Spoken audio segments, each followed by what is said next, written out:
So it's November 5th, 2020, and I'm going to call this Lacey City Council meeting to order. We'll get started with the Pledge of Allegiance.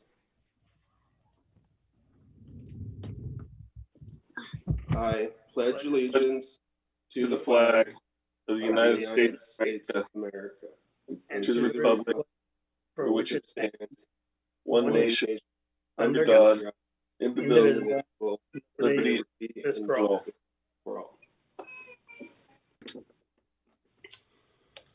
We do have a couple amendments to today's agenda.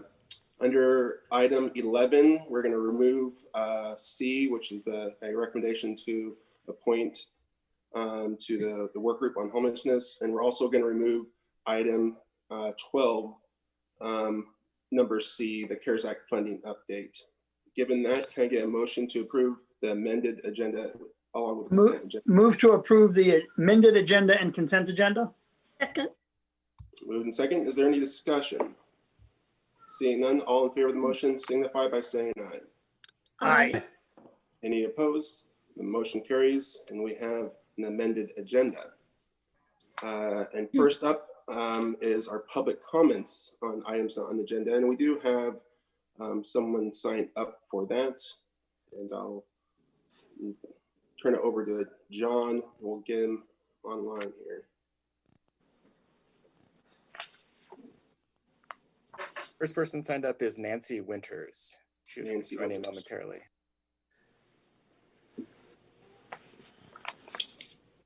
Nancy, can you introduce yourself and keep your comments about 3 minutes?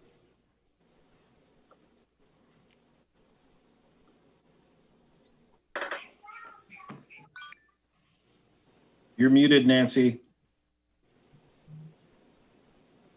Yeah, you're still on mute, Nancy. Okay. There you go. Sorry about that. First of all, I'd like to thank you all for listening to my testimony today and giving me this opportunity. My name is Nancy Winters, and I am here today in support of the Thurston Climate Mitigation Plan. I have lived, worked, raised my family, paid taxes, and finally retired here over the past almost 35 years. Yes, I have a very deeply vested interest in this community. Earlier this year, I wrote letters to each of you in support of the climate mitigation plan. From some of you, I heard back saying that the plan might be too costly, especially in light of the coronavirus and the costs that the taxpayers will be facing from that. However, I would respond to that we can either pay now or pay much, much more later. The societal inequalities that have been made abundantly clear during the pandemic will only be exacerbated with untackled climate change. Though climate change will affect persons of color and the poor to a much greater extent than the privileged. Further, the costs of inaction, such as sea level rise and flooding of properties and city streets, loss of snowpack will lead to water shortages. Increased healthcare costs are related to heat and additional diseases that may come. We know that flooding due to increased stormwater management will also have an increased cost. The longer we wait, the bigger the greenhouse gas reductions we will need to make, and the greater the costs associated with those reductions. I'm more than willing to pay higher taxes if those taxes enable us to take actions that will protect our collective future. For those of you in elected leadership positions, this is the time to act. Approval and collaborative implementation of the climate mitigation plan will allow the 3 cities and county to do what we have control over, to take actions that we do control. By working together, our actions will have greater impacts. As daunting as it is to take steps to mitigate climate change, we must take action as if our life depends on it, because our lives do depend on it. Thank you. Thank you, Nancy. Next up, I think we have Wayne Olson.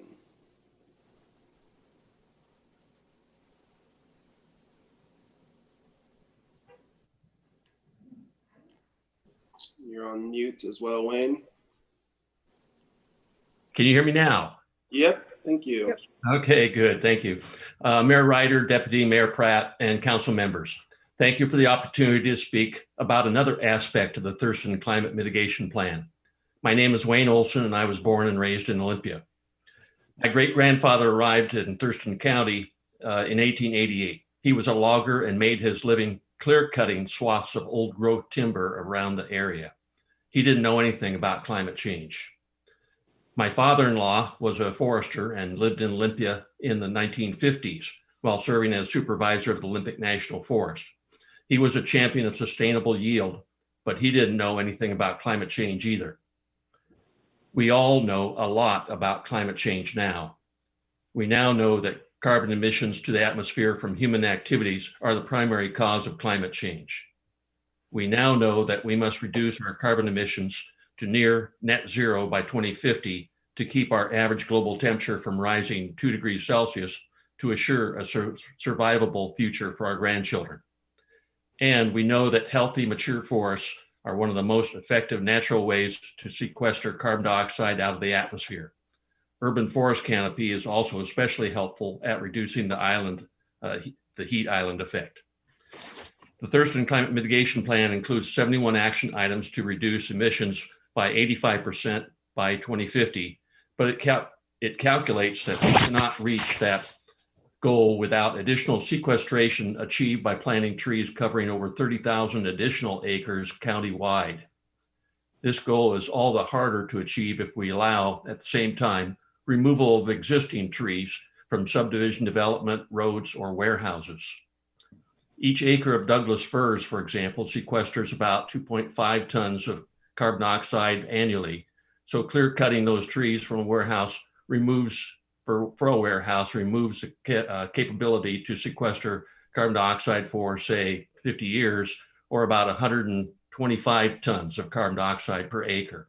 Really substantial, unless you compensate for that lost opportunity by requiring, or at least strongly encouraging, tree replanting, solar panels on building roofs, or some other form of mitigation to capture or reduce a comparable amount of atmospheric carbon dioxide. Fortunately, you have already done much of the hard work of this Thurston Climate Mitigation Plan action item already with your urban forest management plan. The vision of the Lacey City Council and city staff over the last several decades have left us with the legacy of being able to live in such a beautiful and well-kept area as Lacey. And that's part of the reason I'm living here. As an afterthought, I wish my great-grandfather had found a different occupation than logging. One of the areas he clear-cut was around Union Mills. Thank you. Thank you, Wayne. And we didn't have anyone sign up for written public comment this week. And so I would make a quick motion that we go forward with the proclamations right now instead of making Blake sit through all of our public hearings at this point. Is that okay with this council? Okay. And can we get started with a proclamation? Let's see. Ready? I'm almost ready. Mr. Mayor, I think I seem to be missing that. Excuse me? I seem to be missing the proclamation. If you can go Kelly, to your Kelly emailed it to everybody with the order. If you have your. It's in Granicus. Yep, give me just a quick second. I'm in Granicus now. Thank you. Perfect. Let us know when you're ready and we'll get started. Item number 6. Thank you. Sorry for the delay. I don't know the order, so I'll wait for the pause and I'll assume it's me. You're second. You're after Councilman Miller. Thank you. This is democracy at work, folks. And go ahead, Councilman Miller. Whereas the city of Lacey celebrates and supports our local small businesses and the contributions they make to our local economy and community. And whereas there are currently 30.7 million small businesses in the United States, which represents 99.7% of all businesses with employees in the United States. And whereas small businesses employ over 47.3% of all businesses with employees in the United States and are responsible for 64.9% of net new jobs created over the past 20 years. And whereas small businesses contribute positively to the local community by supporting jobs and generating tax revenue are critical to the overall economic health of the United States. And whereas it is important for people to support the small businesses that they value in their community. And whereas advocacy groups and public and private organizations in our community and across the country have endorsed the Saturday after Thanksgiving as Small Business Saturday. Now, therefore, I, Andy Ryder, Mayor of the City of Lacey, on behalf of the Lacey City Council, do hereby proclaim Saturday, November 28th, 2020 as Small Business Saturday in the City of Lacey, and encourage citizens to support small businesses and merchants on Small Business Saturday and throughout the year. Signed by myself, Mayor Andy Ryder, November 5th, 2020. Blake, if you'd like to unmute yourself and say a few words. Yeah, so thank you very much, Mr. Mayor and council members.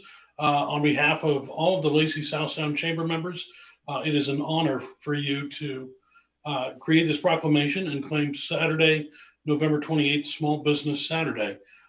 That's actually the day that we are kicking off our South Sound Holiday Dash as well, where we will be supporting small businesses and retailers and restaurants and coffee shops throughout the Lacey and South Sound region. So thank you very much, council members, Mr. Mayor. It truly is an honor and a pleasure to be here with you this evening. Great. Thank you, Blake, and keep up the great work you guys are doing at the chamber. Yeah, thank you so much. I know you've had a tough year, and it's been a tough year for small businesses in general, and we really appreciate everything you do to keep our local economy going. So well, thank you very much. We appreciate that. Okay, now let's get on with our regularly scheduled agenda, which is now under public hearings. And so I'm going to open up the first public hearing, which is on the 2021 revenue sources. I'll open up that public hearing now. Troy?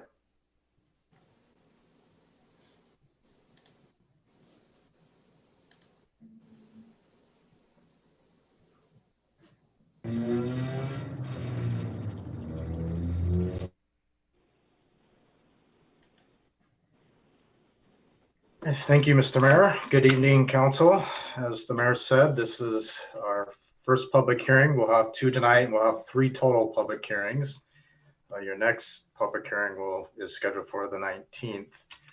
So we are going to talk about revenues. This is a state requirement to conduct a revenue hearing in advance of adopting property taxes for the preceding year. This is really to give the public a chance to provide comment on future property taxes and, of course, to get direction from the city council. So we'll go ahead and share my screen.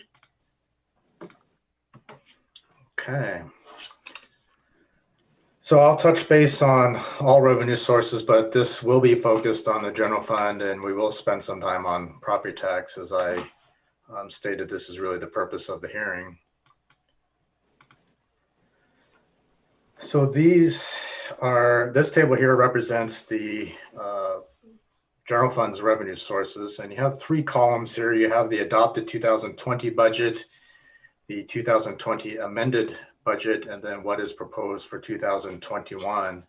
And I believe the city manager made mention of how difficult it is to make a comparison from year to year. And of course, COVID had a significant impact on our budget, so it's made it even more difficult to make a comparison. So we put these three columns here to try to help tell the story of how the budget has evolved throughout the year. So in general, I didn't get that. Could you try again? Apologize about that. Siri somehow thought I stated her name. So if you look at the amended budget, which is our legal budget currently, we're actually showing a significant decrease to the projections. But the reason I'm showing the adopted budget, I think it's a more fair comparison in terms of what's happening. But there are definitely significant differences within the categories. And I'll highlight these here. So I'll kind of go through them one by one. Sales tax, of course, when COVID started to take its impact on the local economy, we assumed the very worst and that we would lose the equivalent of 3 months worth of sales tax through the stay home, stay safe orders from the state. Of course, you know that has not occurred, thankfully. So you're seeing a projection into 2021 of much higher than what we thought was going to happen in 2020, but this still does represent a decrease compared to the adopted budget. We are taking a conservative approach for sales tax into 2021. There's just such a great deal of uncertainty as we kind of continue to navigate our way through the COVID public health emergency. Other taxes is very similar to sales tax. We took again, a worst case scenario in terms of what we thought would happen. So other taxes, the main changes within this category are B&O tax, admissions tax, and gambling tax. And for B&O tax, we assumed very similar to sales tax that we would not be collecting B&O tax for a 3-month period. Gambling and admissions tax we reduced by 50%, just because we didn't think those industries would recover nearly as quickly.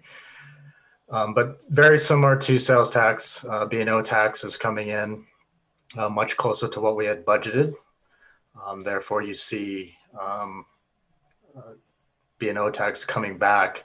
But we're still taking a very conservative approach for gambling tax and admissions tax. As you know, those are businesses that are not currently open. So without knowing exactly what how quickly or how slowly COVID may start to be eradicated, we really don't know. So again, taking a conservative approach. Service fees is the last area that was impacted by COVID. And the primary difference within this category is our parks and rec fees. So we reduced those revenues by about 50%. And so far, that is pretty much what we're seeing occurring within that area. I will point out that 2021, we've taken the assumption that we will be able to conduct some of those activities. In fact, the majority of them. The reason I bring that up is if we aren't able to open up those activities, we'll be looking at potentially a mid-year readjustment to our parks and rec fees. And the all other category really doesn't make any sense when you look at it here on screen, but the nearly $23 million budget for the amended column is really one-time actions, and a lot of it's related to the CARES Act. So monies came in, we moved money to the appropriate funds, which caused a transfer revenue. We also have beginning cash in there. Part of our actions that we took in May to reduce the budget, we were going to balance the budget using about $3.6 million in reserves. So that's in that number as well. So the majority of that nearly $23 million 2020 amended budget is related to COVID and other one-time revenues.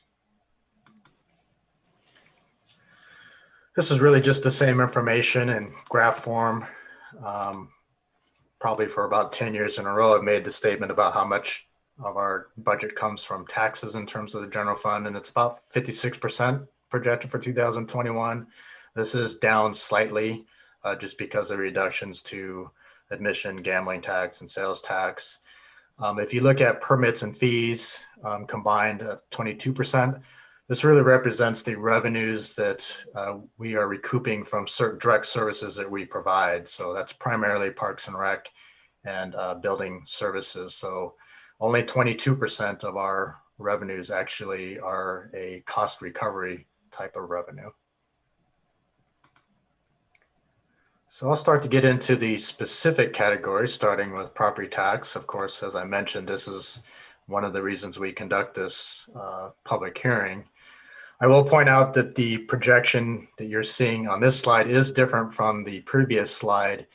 And the reason is we've had 2 adjustments to new construction as well as assessed valuation.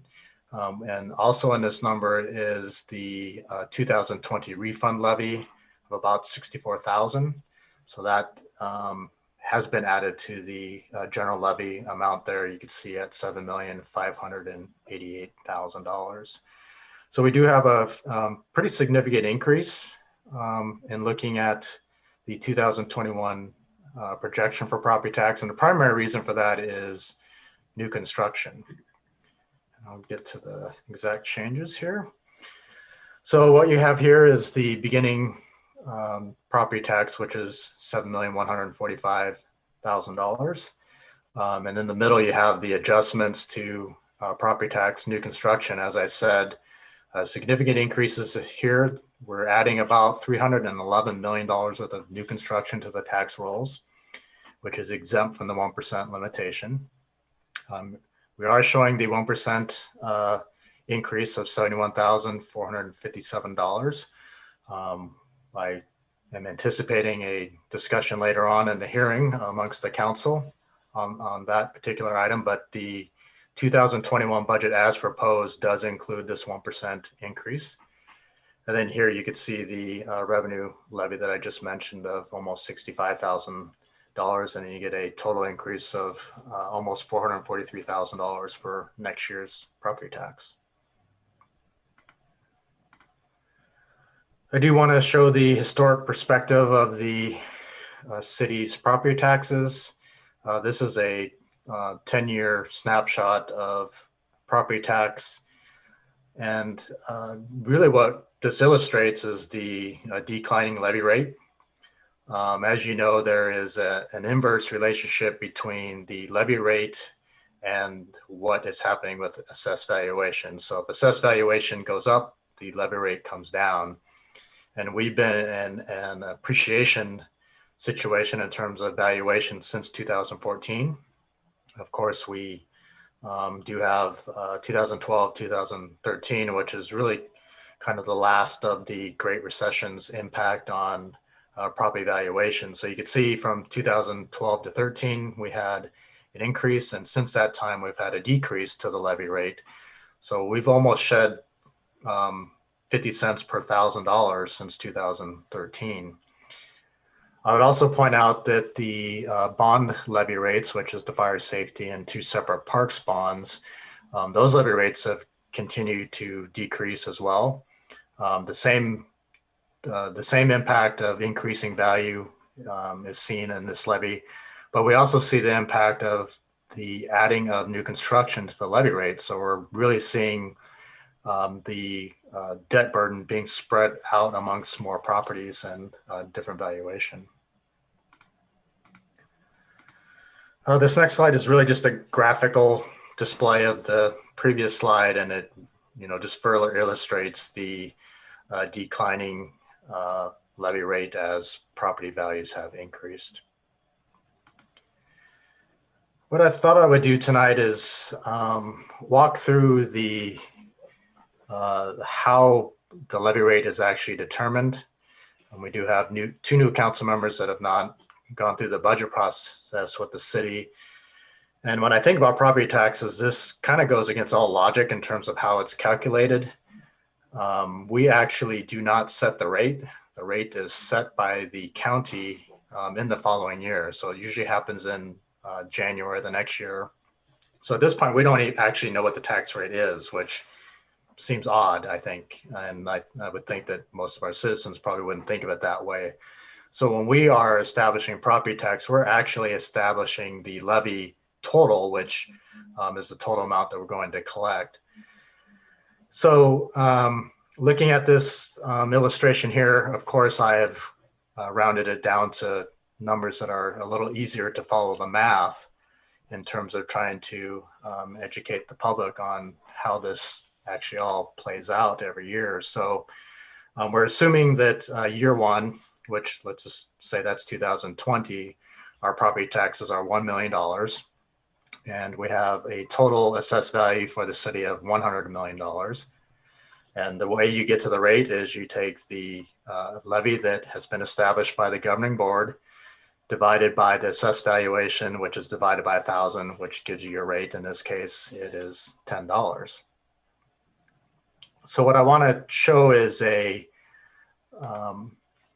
situation where the district is taking the 1% limit, as well as a situation where the assessed valuation is growing. So as I said, the governing body actually sets this highlighted dollar amount is what is set by the council, not the rate. So in this case, we're assuming that the council is going to exercise its authority to take the 1%. So you go from $1 million in year one to $1,010,000 in year two. So again, that is the 1%.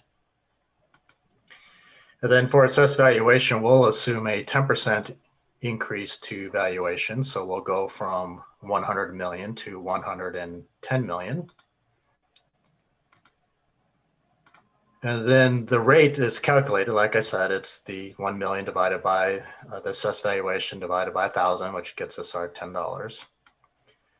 So this is where things don't quite follow logically. So you take in year two, again, the 1%, which is $1,010,000, and then the assessed valuation, which grew at 10%. You take the revenue amount divided by the assessed valuation, which is divided by 1,000, you get $9.18 per 1,000 as your levy rate, which is actually an 8.2% decrease. So let's look at what happens to a house in Lacey. So the way we would calculate the taxes, we would take the value of the house, which is $100,000, divided by 1,000, and we multiply it by the levy rate, which is $10. So in year one, the tax liability would be $1,000.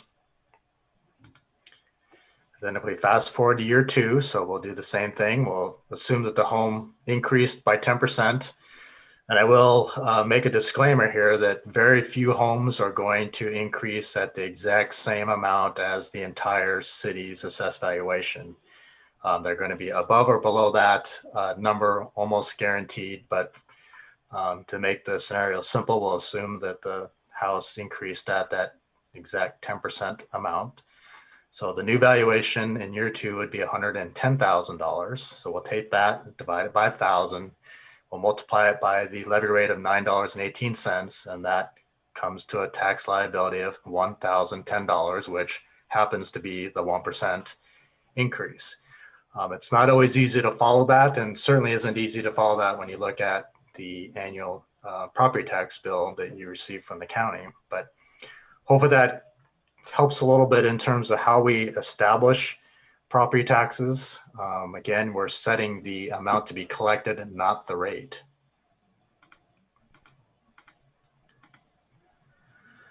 I also want to spend some time and talk about what happened to property tax in 2019 and 2020. And this is a 10-year history of the property tax. And you might remember in 2017 legislative session, the state took action on its requirement to address the McCleary decision, which was the minimum funding for public education. So there was a requirement to fund that at a certain level. So that was taken care of in that session, and you started to see that impact in 2018. So in 2018, the state increased its levy rate to address that issue. As part of that legislation, the state required the local school districts to decrease their maintenance and operation levies from whatever voter approved amount down to $1.50 per 1,000. So you see that happening in 2019. So the school district in this graph is illustrated in yellow, and you could see the very dramatic decrease that occurred in that year. In fact, in 2018, the school district's levy rate was $5.53 per thousand. And then in 2019, it dropped down to about $3.49. So very, very dramatic decrease. And then in 2020, the legislation allows school districts to levy up to $2.50, so a dollar increase to the levy from 2019, and you see that occurring here in the graph, where the school district did go up by roughly $1. I do want to, on the next slide, I want to show the dollars in terms of that impact, and of course you have the state and the school district highlighted in red. All the other levies went down in 2020. All of these districts are subject to the same 1% limit that we are. They're also experiencing the same increased assessed valuation. So every other taxing jurisdiction went down, but the school district and the state both went up. Again, the school district went up roughly $1 because of the state authorization to do so. So we saw a significant increase in the levy rate in 2020, but we did see, and I think what many people forget is we had a significant decrease in 2019 from 2018. In 2018, the total levy for a Lacey property was about $13.37. So there was a big decrease in 19. I do want to illustrate the projected impact to a typical home in Lacey. This does assume the 1%, the addition of the $311 million in new construction, as well as the $65,000 revenue limit. So you're seeing here in the top half of the slide, today's or this year's property tax of a home valued at $350,000. And if you look at the bottom, we have the projected or the proposed rates for 2021 and its impact on the $350,000 home. Of course, property values, as I mentioned, did go up in 2021. We had about a 3.2% increase. So that $350,000 home is now $361,000. So you have a total anticipated tax liability for a home of $404.40. This is about a $5.15 increase. I do want to show the impact of the 1%, which I hope council will give direction on later in the hearing.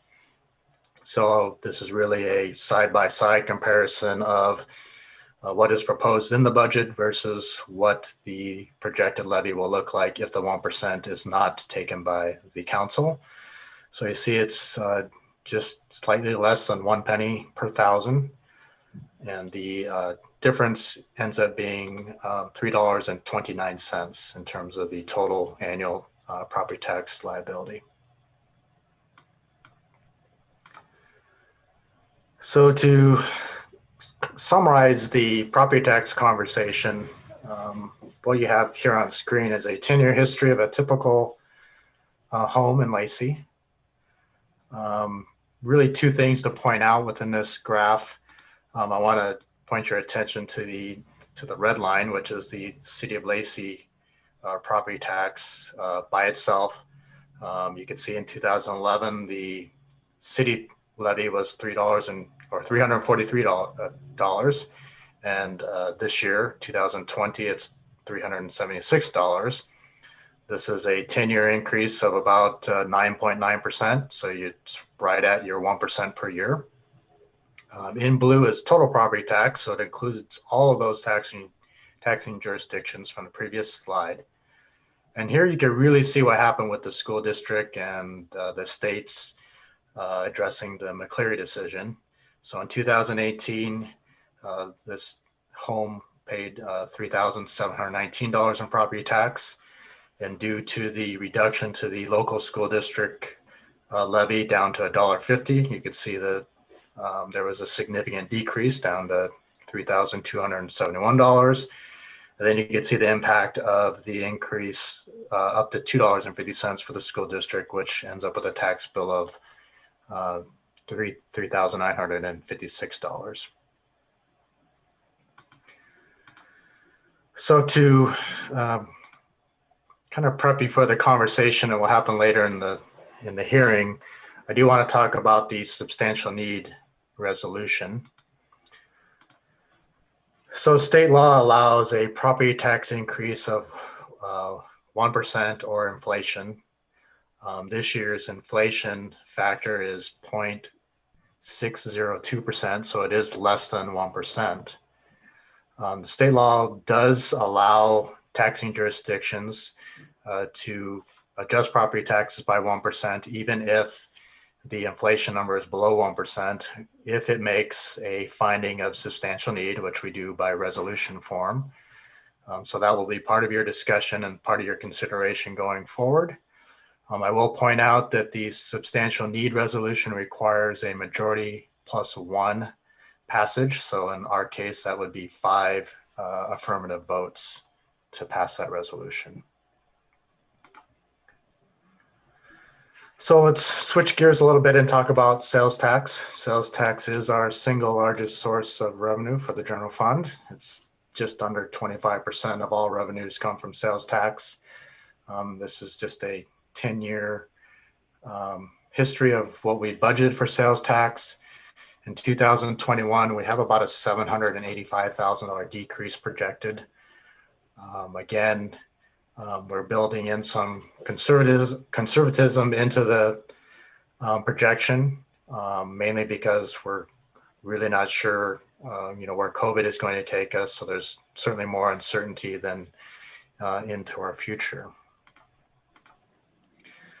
I do want to look at our categories to, give you some sense and give the public some sense of where we're at and where we might be going. So on screen here, you could see the city's top 20 sources of sales tax. Just for your information, we have 92 different categories that we collect sales tax under. And a typical month, we'll collect taxes from about 21,000 taxpayers. So the top 20 make up about 91% of all sales taxes. So I think this is a pretty good illustration of what is happening and what is going to happen within sales tax. So you can see that we are actually ahead of last year's collections. This is the sales taxes that we received at the end of October, which represents actually the end of August. So we collect sales tax 2 months in arrears. So I want to talk about general merchandise stores.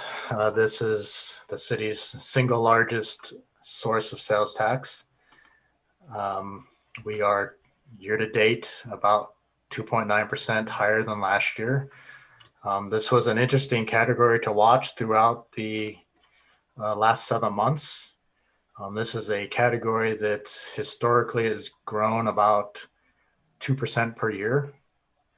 But we did see a very big increase during the early stages of the pandemic. So in March of this year, the increase was 1.1%. The April increase was 6.7%. In May, the increase was 15.9%. June, it started to fall and it fell to 6.6%. July, we actually saw our first decrease in this category in quite some time. We had a decrease of 2.5%. And then the most current information we have, which is August, we had a 1.8% decrease. And I think we've talked in the past about just kind of the nature of Lacey's retail. General merchandise is, if you want to categorize that as a store, it's really kind of our big box stores that we have within the city.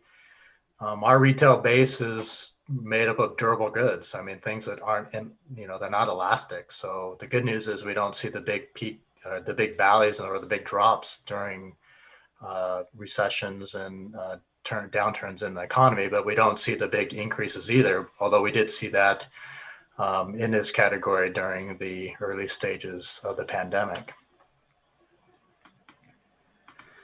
The next area of focus I'd like to talk about is construction. That is really what has been driving the city's increase for the last 3 years. There are three main categories that I look at in terms of construction. And you can see two of them here highlighted, construction of buildings as well as specialty trade contractors. And what you don't see on the screen is the heavy and civil engineering construction, which is actually our 22nd ranked category. So it's actually not on the list. But you can see that percentage-wise, significant increases in these categories. Altogether, we've, with the three categories combined, we've collected an increase of about 8.25% over last year.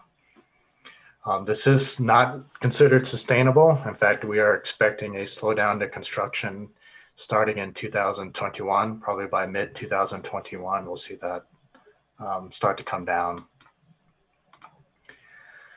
Also want to talk about what I think is happening in the internet sales.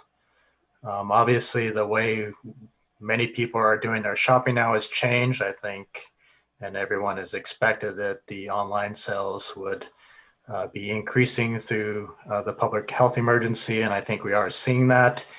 As I've mentioned before, there isn't any one single category that is reflective of what's happening with internet sales, but these are the two categories that I think best represent what's happening in online sales. And you can see that as expected, we do have significant increases to this category. I will point out that nationally, online sales represent about 16% of all total retail sales, and that's a 2019 figure. This has been a growing category for the nation. It's been growing at about 15% per year. I will also point out that the second quarter 2020, nationally, online sales increased almost 45% compared to the second quarter of 2019. So what everyone suspected appears to be happening within online sales. And then the last category I really want to focus on is food services and drinking places. These are our restaurants. We are showing a 10.4% decrease year to date within this category, but I will also say that this is far less than I would have expected at the beginning of the public health emergency. Obviously we have some struggling restaurants out there, but it's certainly not as bad as it could have been. Certainly those restaurants that have drive-throughs or were easily shifted to curbside pickup did pretty well throughout the pandemic. Again, back to general merchandise. I've highlighted this in past presentations. As I stated, the growth in this category has been right around that 2% per year level. So this is a 20-year history of this category, and you can see very significant increases from 2000 to 2007. We had a great deal of retail development during this period. And then in 2008, the Great Recession occurred, and we stayed relatively flat for about 5 years. And then we've seen higher increases in the more recent years, but this is a relatively flat source of sales tax for the city. One of the things that we've highlighted in the past is why isn't this category growing? And the way we illustrate that is looking at a per capita number. So here you have a graph of the per capita general merchandise sales tax production here in the city. You can see the significant difference in growth. Population has grown during this time about 21%. So from 42,000 up to 51,000, again, 21% growth. The growth within this category is only about 9.2%. So there certainly isn't a direct correlation between property or population growth and this category. Troy? Yes. If you were to add in the online sales to this graph and chart that growth along with this growth, would it fill in the gap, or is that even an option? I haven't done that. This is such a significant portion of our sales tax, and I think it would definitely move the needle a little bit, but I don't think it makes up that gap. You know, the other categories are significantly smaller than general merchandise. General merchandise is about 1/5 of all sales tax. So it's by far our most significant source of sales tax. So, but yeah, I think I'll plug those numbers in and see what it looks like, because yeah, that's a great point. It would be interesting to see if online sales are making up that difference. Certainly growing at a faster pace, but you know, we're starting from a much lower base. So, you know, again, I think it'll move the needle, but certainly not make up for the difference between the population growth. All right. I also want to take a little deeper dive into construction sales tax. Again, this is a 20-year history of sales tax from new construction. Here you can see why we talk about this not being a sustainable source of sales tax for us. It fluctuates greatly depending on what's happening in construction. You could see here in this 20-year period, the housing buildup, single-family home construction during the 2006 through 2008 period, which was our previous construction boom. You could see what happened during the Great Recession and the years of slow recovery from 2010 through 2015. And then you could see what's happened here more recently in the last 3 years, where we've shifted to a significant commercial and industrial development. In fact, breaking construction records in the last couple of years. It's really, you know, hard to say where things are going to go, but I do think we are going to be coming down from this peak. I don't know, it's fair to say we'll drop down to that 20-year average of 1.4 million per year. I certainly don't think we're going to drop down to the trough of 764,000, but we do expect construction sales tax to come down from this peak, probably starting in 2021. I want to touch on the other categories of revenue for the general fund. Another significant source is utility tax. We're projecting an overall decrease of 409,000 for 2021. This is largely based on trend analysis, as well as taking a look at what we know for rate increases for utilities in the following year. Lacey owned utilities, we have a decrease of about 141,000. I don't think that's going to be as great as that. We did recover some water sales in the August-September timeframe, so we're about even where we were with 2019. The telephone category continues to decrease. We've talked a number of times about the shifting consumers in terms of telephones, shifting from landline phones to mobile phones, as well as the shift from voice utility to data. And data is not, we're not able to tax the data. We can only tax the voice. So we're still seeing that shift occur within our collections. Fire suppression is the utility tax that goes right back to the water fund. It really followed the same trend line as the Lacey utilities. And then we're projecting an increase to natural gas in 2021 of just under 167,000. So Troy, I assume you're not including Capital City Golf Course area in this utilities projection for next year. No, that is not included. That's a 3-year project, but that will have a positive impact. So that's a great point. Yeah, I mean, once they come into the city and start, you know, that changes things as well. It does. It will obviously have, you know, additional sewer revenues, but on the water side, we do have a surcharge of 20% on customers outside of the city, so that offset a little bit. But yes, indeed, we'll see a positive impact from that. What percentage of that development do you think will be online in 2021? 30, 40%? I think it's in that 40 to 50% range. We split that project into two phases since it's so large, but yeah, so, roughly 50% will start to come online. I know there's been a little bit of delay in some of those connections, but yeah, I'm expecting by year end in that 40 to 50% range. Troy, can I ask what the increase in natural gas represents? That's really just trend analysis. I'm having a hard time remembering what the weather was like during the winter, but I'm guessing that we saw an increase to the use of natural gas. As COVID was taking its hold on our county, more people went home to work. I'm going to guess that people are running their furnaces in March and April all day long versus just during the evening hours. So yeah, it's strictly a trend analysis of what happened in last year and into this first few months of this year. Thank you. You bet.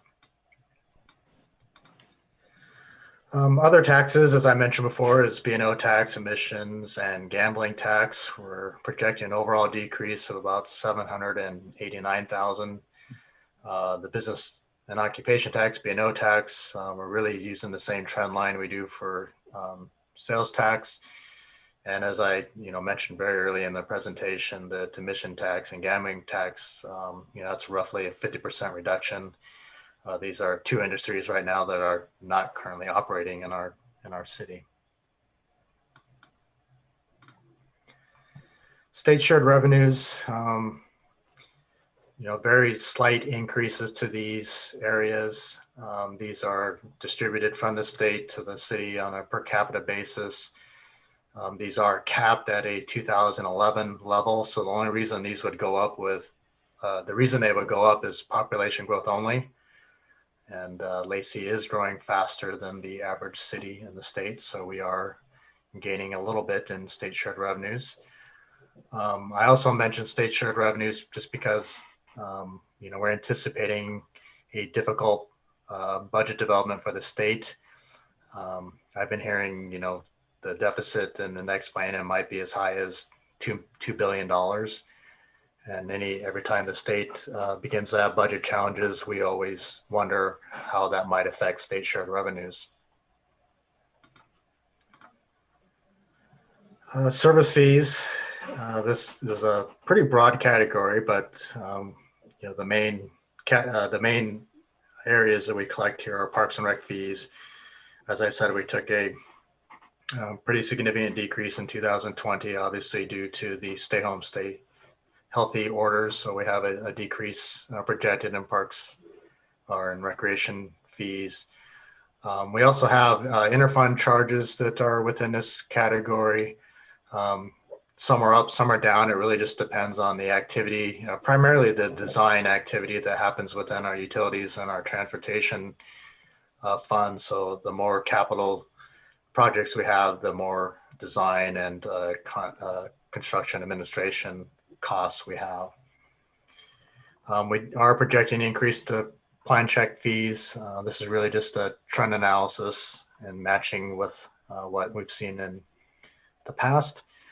And then the final area that's increases is it's a reimbursement for criminal justice training. So we have one of our officers up at the academy that is helping train future officers, and we get reimbursed for their salary. So that's what's reflected there. So all other revenues, this is basically a catch-all category for the remaining revenues. Primarily what's in here is transfers. We put together a very modest budget, which included a decrease to capital and capital equipment purchases for 2021. So we're seeing about a $2.5 million decrease to capital transfers. This year we had a transfer for the community center HVAC replacement, which was $750,000, which isn't being carried forward to the next year. Also in this category is CARES Act monies. So, those are one-time in nature, so they're only going to occur in 2020. Similar to that one-time impact. We have $2.5 million worth of funding coming in for the Veterans Center tenant improvements. So that will not be carried into the 2021 budget as well. Also in other revenues is beginning cash. So this really represents us budgeting for one-time capital projects. So we have a decrease to that in 2021 of about 1.25 million. We again have the beginning cash that we used for the HVAC replacement at the community center. Also in the 2020 budget is the $1 million that the council authorized to use for the small business stabilization fund. Of course, this came from the economic strategic development fund before we knew we were getting CARES money, but that transfer had already occurred. That is not expected to be in the 2021 budget. As I mentioned, we did budget the reserves for the COVID public health emergency, which thankfully we actually have not had to use, but we did budget for it. So that's a $3.6 million decrease. And then also in the beginning cash number is the amendment that the council authorized in September of just under 1.4 million. I do want to talk about 2021 and the use of cash. We are using reserves and cash to balance the budget. Altogether, we're budgeted to use about $4 million in cash. But really, we only consider about 2.4 million being ongoing, which, obviously we can't continue that year after year, but, we're expecting to have the recovery from COVID at some point. So these are the reserves that are included in the 2021 budget for balancing purposes. A lot of these were identified in the council's 6-year financial plan. I'll talk about these a little more in detail in upcoming slides. So when we think about the 2021 revenues, as I said, there's a lot of uncertainty going forward. And obviously the big one is the COVID public health emergency. It really is dependent on how quickly this is eradicated, how quickly a vaccination comes out, which will lead to how fast the state and the counties can move through the safe start phases. Obviously, as we move through those, the economy will pick up and improve. Also related to COVID, we need to think about what the expansion actually looks like. There's a number of different theories on how the recovery may occur, whether it's a swoosh-shaped recovery, which is a slower, more prolonged recovery curve, a V-shaped, which is a sharp drop and a very quick recovery. U-shaped would be similar to the V-shaped, which would be the difference being we would see a delay to the recovery, but still a strong, quick recovery. The W-shaped recovery, which is basically a double dip type recession. L-shape is probably the most pessimistic, which is the drop and then no recovery. So we would just stay at that lower level. So a lot of it is going to depend how quickly we see the recovery. I wonder about the end of sales tax growth in 2021. As I mentioned, we are expecting a slowdown to construction in 2021. And then we're already seeing signs of the unsustainable growth that happened to the general merchandise category from the pandemic. And then, as I mentioned before, we're going to be largely dependent on what happens with the state budget as well. So we'll be watching that very carefully in the next legislative session. I do want to touch base on transportation revenue sources. This isn't really all a general fund impact, but obviously transportation impacts each of our citizens. We're projecting a $2 million level for real estate excise taxes. We do expect that the real estate market will stay strong. Motor vehicle fuel tax, we're projecting a $50,000 increase. This one's interesting, Amy. Think about the shift to teleworking with many industries, including Lacey. And fuel tax, of course, is a tax on a per gallon basis and not how much fuel costs. So we basically use the MRSC projections for fuel tax. So I was quite surprised to see an increase, actually. So happy to see that. And then the Transportation Benefit District, which is, of course is the 0.2% sales tax voter approved funding source. We're projecting just under $2.6 million in sales tax for the Transportation Benefit District. I want to touch base on utility rates. This is also an area that I hope the council will discuss and provide a little bit of guidance before we end the hearing. The budget does assume rate increases for the city's 3 utilities, effective for July 21st.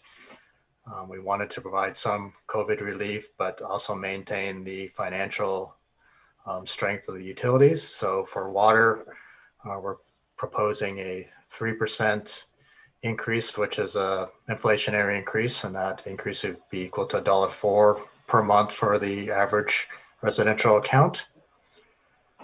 Same with sewer, a 3% inflationary increase, which the impact is 66 cents per month.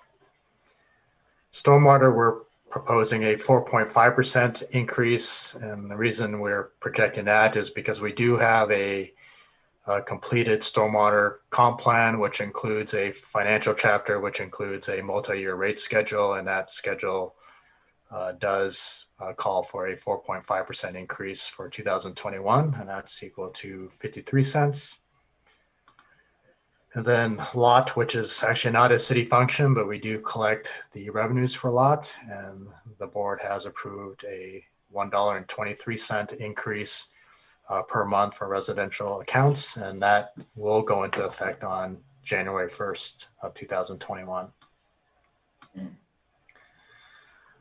I also want to brief the council on the water quality assurance fee. This is the septic to sewer fee that we've talked about for a couple of years. The budget for the utilities and the rate recommendation does not include this fee. We are under contract with a rate consultant that is looking at the water, sewer, and this particular fee. We expect the results of that consultant work to be public and for the council to see starting in early 2021. But since we have committed to the Cap City project, which is on just for the septic piece is about $17 million, we need to start funding that or paying ourselves back. So the 2021 budget actually includes another transfer of $714,000 to the utilities to keep that funding in place. So this will be year 2 of funding this fee with general fund reserves. So as I mentioned earlier, there's a couple areas I'm hoping council will provide direction on. So I'll go through those really quickly. First is the property tax 1% increase.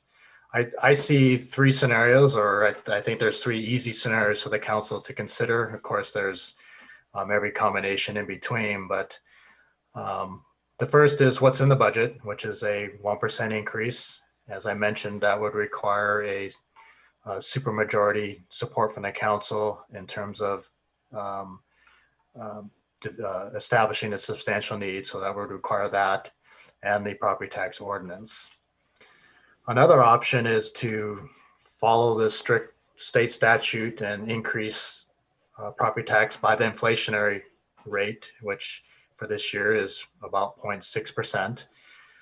If the council wanted to go this route, they would require an authorizing resolution. It's very similar to the substantial need resolution, but you don't have to declare the need. This is a state law that requires a separate action by the council outside of the ordinance. It would still require the property tax ordinance to be adopted by the council. And then the third consideration for council is not taking the 1% increase. So the increase for next year would be limited to the refund levy and the new construction. And the only action required of council would be the property tax ordinance. You have to adopt the property tax ordinance before the end of November, or it puts our 2021 taxes in jeopardy. The other area I'm hoping for guidance from the council is utility rates. As I mentioned, the budget does include July 1st increases. Here are some thoughts on why that could be beneficial to adopt ordinances in conjunction with the adoption of the 2021 budget. One, the rates would be consistent with what's in the budget. It would also provide, I think, a clearer communication with the ratepayers as to what to expect for 2021. It helps us on the staff level by providing clear guidance for the rate consultant to develop the comprehensive plan. If we, for some reason, don't take any rate increase for 2021, we're likely to see higher rate increases in the future years. And I do want to point out that if the council does adopt utility rates in conjunction with the 2021 budget, the council could rescind the rate increases prior to July 1st if COVID is still having its impacts on our economy and our citizens. The other option is to take no action on utility rates. The Lacey Municipal Code and the ordinances actually state that the 2020 rates will be carried into future years if no action is taken. So the council does not have to take any action whatsoever. I do want to point out that we will have to implement the lot rate increase as the board has adopted their rate increase effective January 1st. And under this scenario, I think, the council discussion has been to consider rate increases sometime prior to mid-year 2021. So sometime in the spring, the council would start those conversations. So again, I hope the council would provide some direction on what to bring back to the council on the 19th in these two areas. That way we bring forth resolutions and ordinances that you actually will support. So in terms of next steps, as I mentioned, 2019, we'll be bringing back property taxes and however you direct, as well as potentially bringing utility rate increase ordinances to the council. So with that, I'll turn it back over to you and to the public. The purpose here, of course, is to take any testimony from the public to get direction from them. And of course, we want to see and hear direction from the council as to your feelings on those two revenue sources. I don't think we have had anyone from the public signed up on this side. And Nancy, I think, was going to comment on the budget, but I think she's left the meeting. So we have no one from the public. I will open it up to council. I'll just get started with, Troy, I think you did a really good job of explaining the 1% and how it works. That's really been a confusing situation for a lot of people, including, our own council, on trying to understand that 1%. You think you were raising it 1%. We think, we're raising all the property taxes 1%. No, it's just the Lacey's portion. And it actually only turns out to be a couple pennies spread over the entire population, which is a big difference compared to you think what 1% would be. It's 1% of the total. It's not 1% to the individual. So that's always hard to explain and get right. On the other side of things, I heard from Councilman Greenstein last meeting that we're hopefully not going to take any action on the utility rates until mid-year, and we're going to go that direction. But I will. That's where I'm at. I'm for the 1%, and I'm for waiting till mid-year on the utility rates. But I'll open up to council. Councilman Greenstein. So I'll start with the property tax.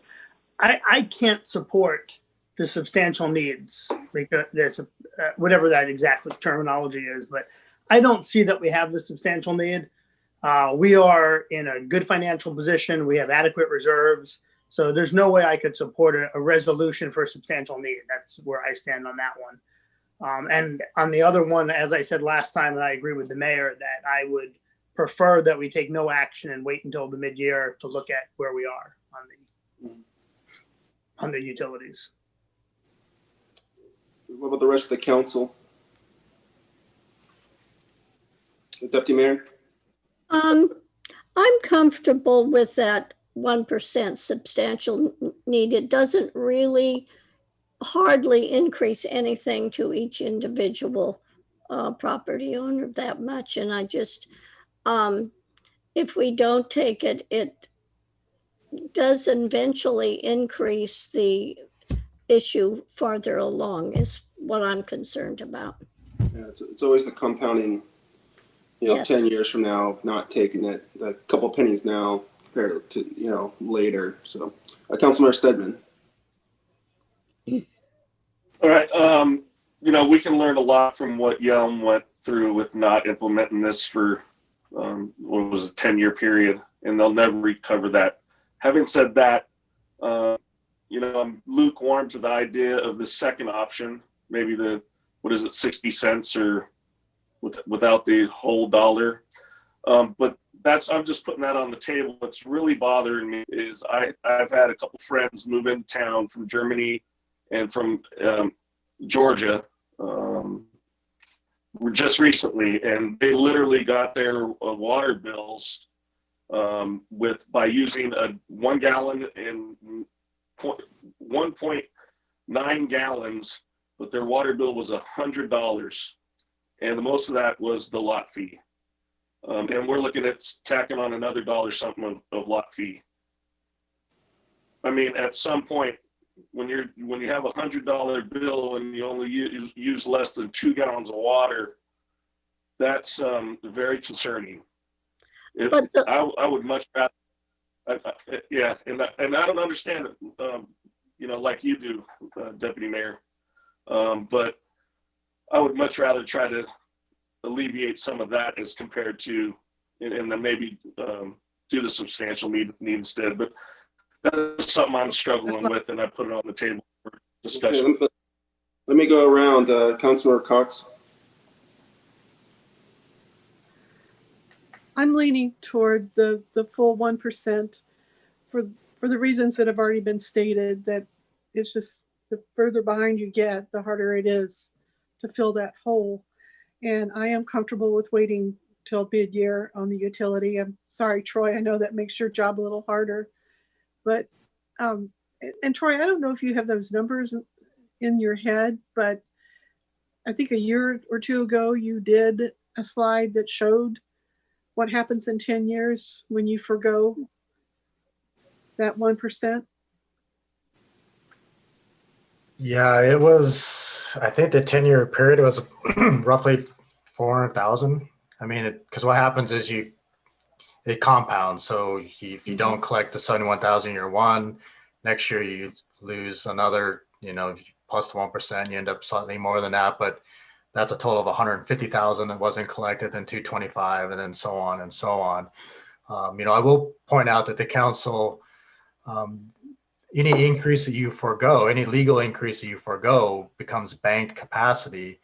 And anytime in the future, the council can increase that, but that's even more difficult than the 1% if you're talking about increasing, that catch up. So it's again, I understand the struggle that the council's having, and, we all take raising taxes very seriously, and we know the impacts to our citizens and housing, but it is a compounding impact, and it is a challenge looking forward. We're going to be shifting from a growth community to one that's more of a maintenance type community. So it's more of a future issue than this year, but we certainly do have the capacity not to take the 1%. So this is really a question in my mind about years down the road and not this year, but certainly understand the council's comments. Councilmember Kunkel. So we're going to navigate this same scenario next year. Is that correct? That's correct. Okay. So being so insignificant of a tax from the individual taxpayer's perspective, I don't see the harm in passing skipping the 1% increase and then revisiting it next year.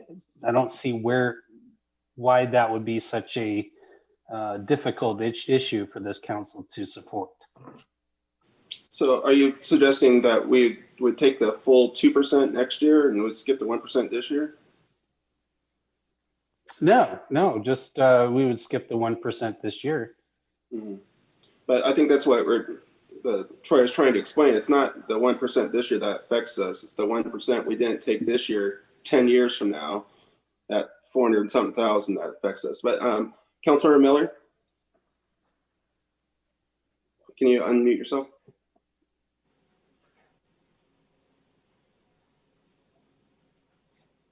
Nope, you're still muted. There you go. There you go.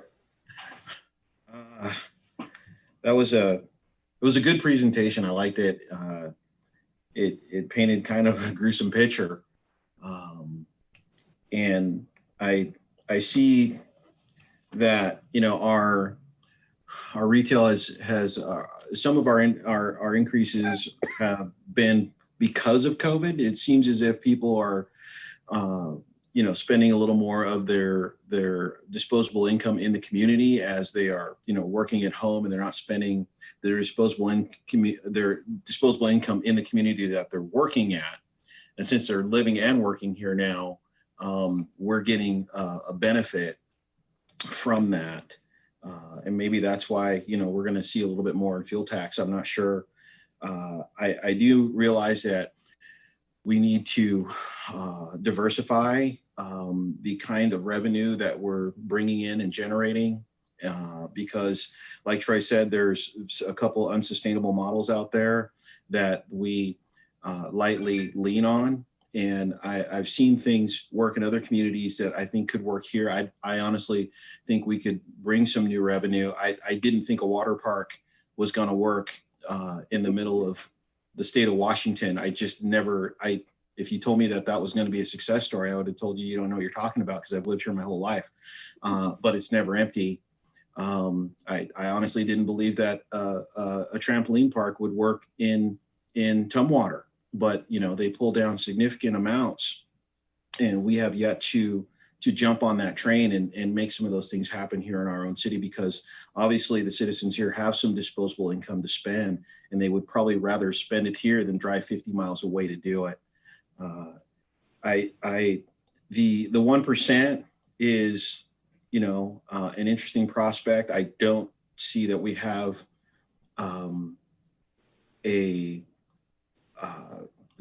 it's something that has to be done, but I understand why it's done, because if you skip a step, then down the road, it's going to cost you. Am I more in favor of the 62 basis points? Probably. Just that keeps us up with inflation, because we all understand that principle. I don't see. I have a family of 5, and like the rest of you, I live within the city limits, and between the 5 of us, we probably use $10-12 a month in water, but our bills well over $100 every month. And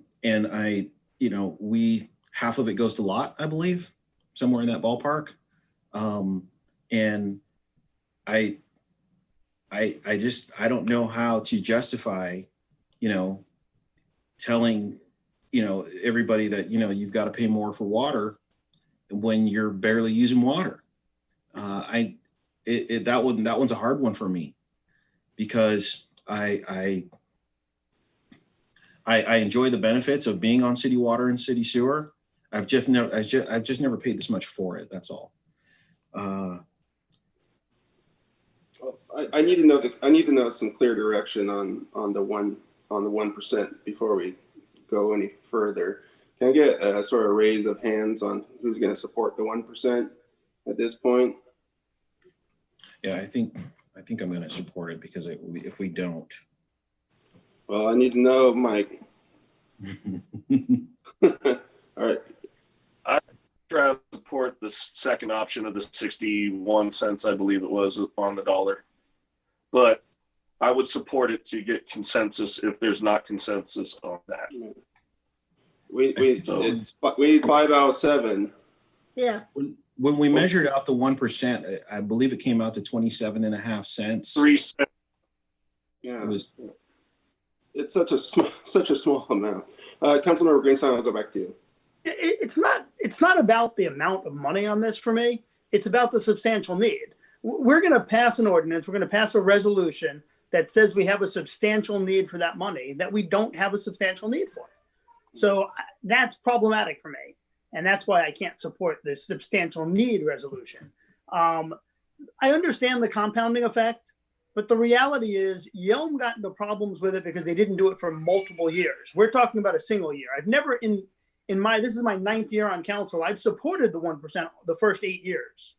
I can't support it this year because of the situation that our economy is in and the concerns, right? And I just don't see that substantial need. If we didn't have to make the substantial need resolution because inflation was higher, that would change the view a bit, but I just don't see the substantial need. Councilmember Cox. Perhaps it would be helpful if we could have Troy or Scott literally define what substantial need means in this context. Well, there's no one definition, so you do have to identify a need. One could just be the financial challenges the city's expecting in terms of COVID. It could be the rising increases to labor. It could be the anticipated lack of revenues coming from Parks and Recs programs. So it's really defined by, staff and the governing board. There hasn't been a lot of scrutiny on exactly what is listed in the substantial need ordinance, but it's generally pretty general in nature in terms of how the resolution is worded.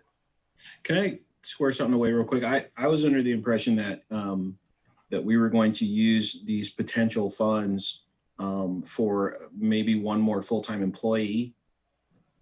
Is that?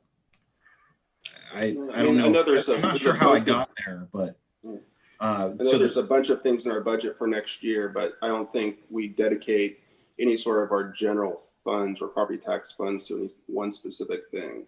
Right. Deputy Mayor? Well, I just wanted to clarify something that everyone keeps talking about. Using water, that's water. It is not wastewater. And there's a big difference. Wastewater is going in your shower, using your toilet, blah, blah, blah, but it is not drinking water. And so, and that kind of thing, that's Lacey's water. It is not Lot, what is sent to Lot. Just clarification. Sorry, my voice is scratchy. I mean, I'll go back to the whole idea of the substantial need. I think that's just such a catch 22. Obviously every single year, inflation rises more than 1%. It does it every single year. We know that. Well, especially the cost of our labor rises, which is our biggest cost that we have in the city is labor. That goes up more than 1% every single year. And so there's your substantial need, right there. We have to try to keep up with our labor costs. And it's sort of semantics at this point.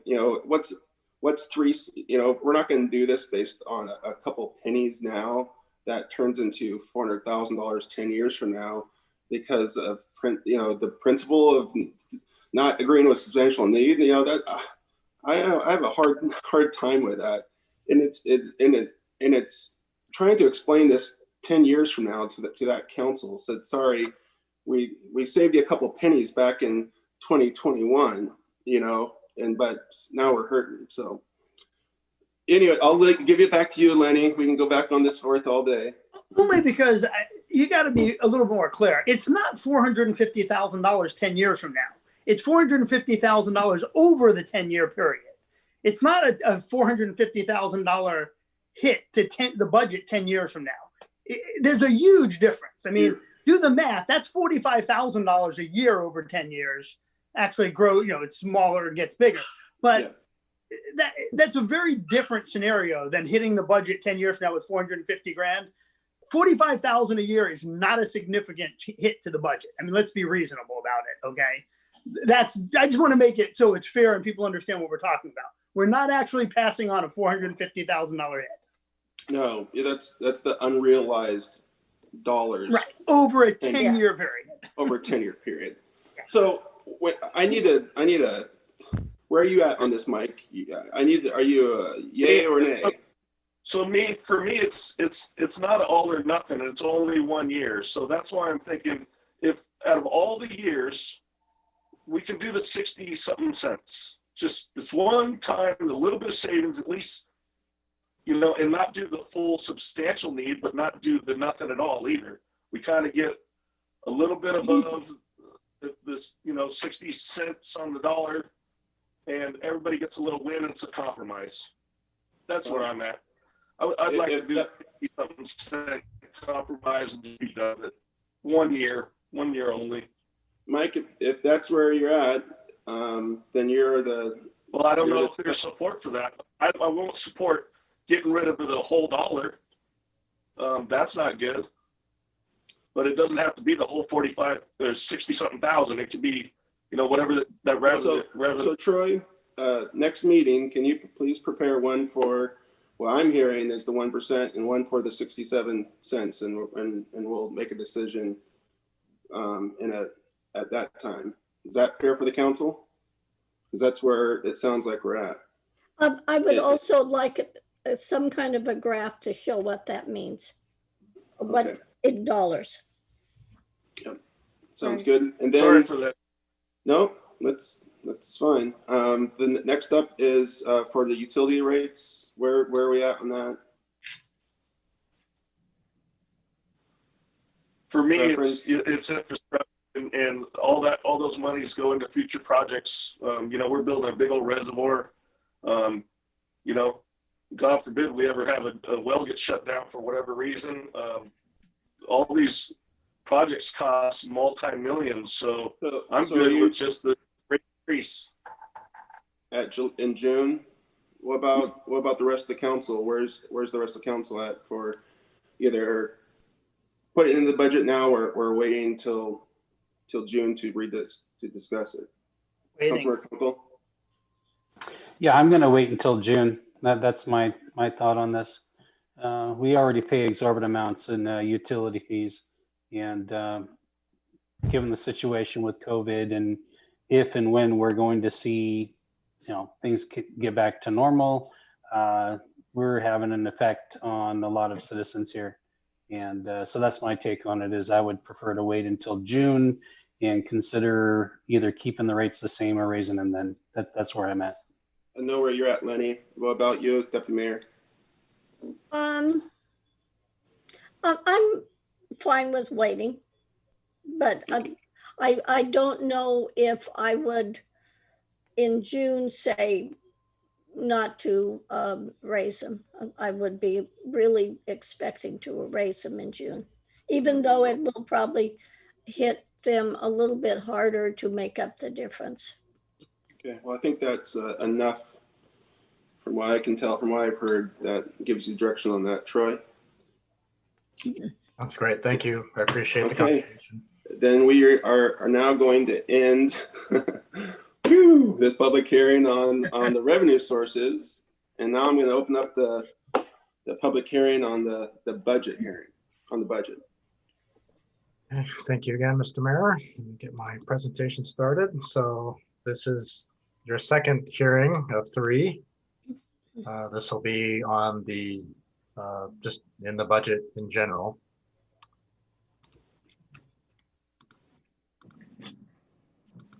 So here is your total 2021 budget. As the city manager presented, we have 29 funds, and these are categories. So we've reduced that to these 9 or so categories. Overall, it's a decrease of $3,617,207. Of course, there's lots of fluctuations within the various areas of the budget. Probably the most significant happen within our utility funds. Those are capital driven, which do fluctuate from year to year. And as I mentioned during the revenue hearing for the general fund, we have some one-time actions that happened due to the CARES Act and COVID actions, so that inflated that budget. So I wouldn't exactly call it an $8.8 million reduction, but you know, that's a level that's similar to what we'd adopted in the original 2020 budget. For capital funds, the primary difference there is the completion of the College and 22nd roundabout. So that was a significant transportation project that we're not having that same level occur in 2021. So that's kind of the, you know, quick overview of the budget. You know, of course, the city manager covered that in greater detail just a couple weeks ago. Same information in graph form, but this really illustrates the significance of our utilities. You know, it's a almost $94 million budget. It represents almost 56% of the total budget. When you look at the capital budget for the utilities next year, it's almost 47 million, which is about 28% of the entire budget.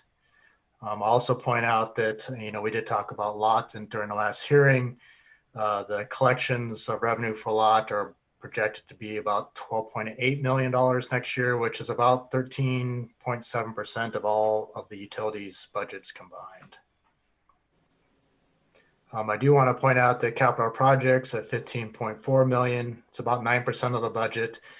I really point that out is because, you know, even in the times of COVID, we're fortunate to continue to invest in our community, continuing to make improvements for our citizens.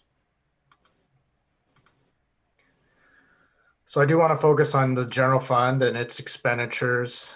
The general fund, of course, includes the functions that I think our citizens most identify with. So police services, transportation, engineering, city council, community development, parks and rec. So again, I think this is where when people think of government services, I think this is what they think of.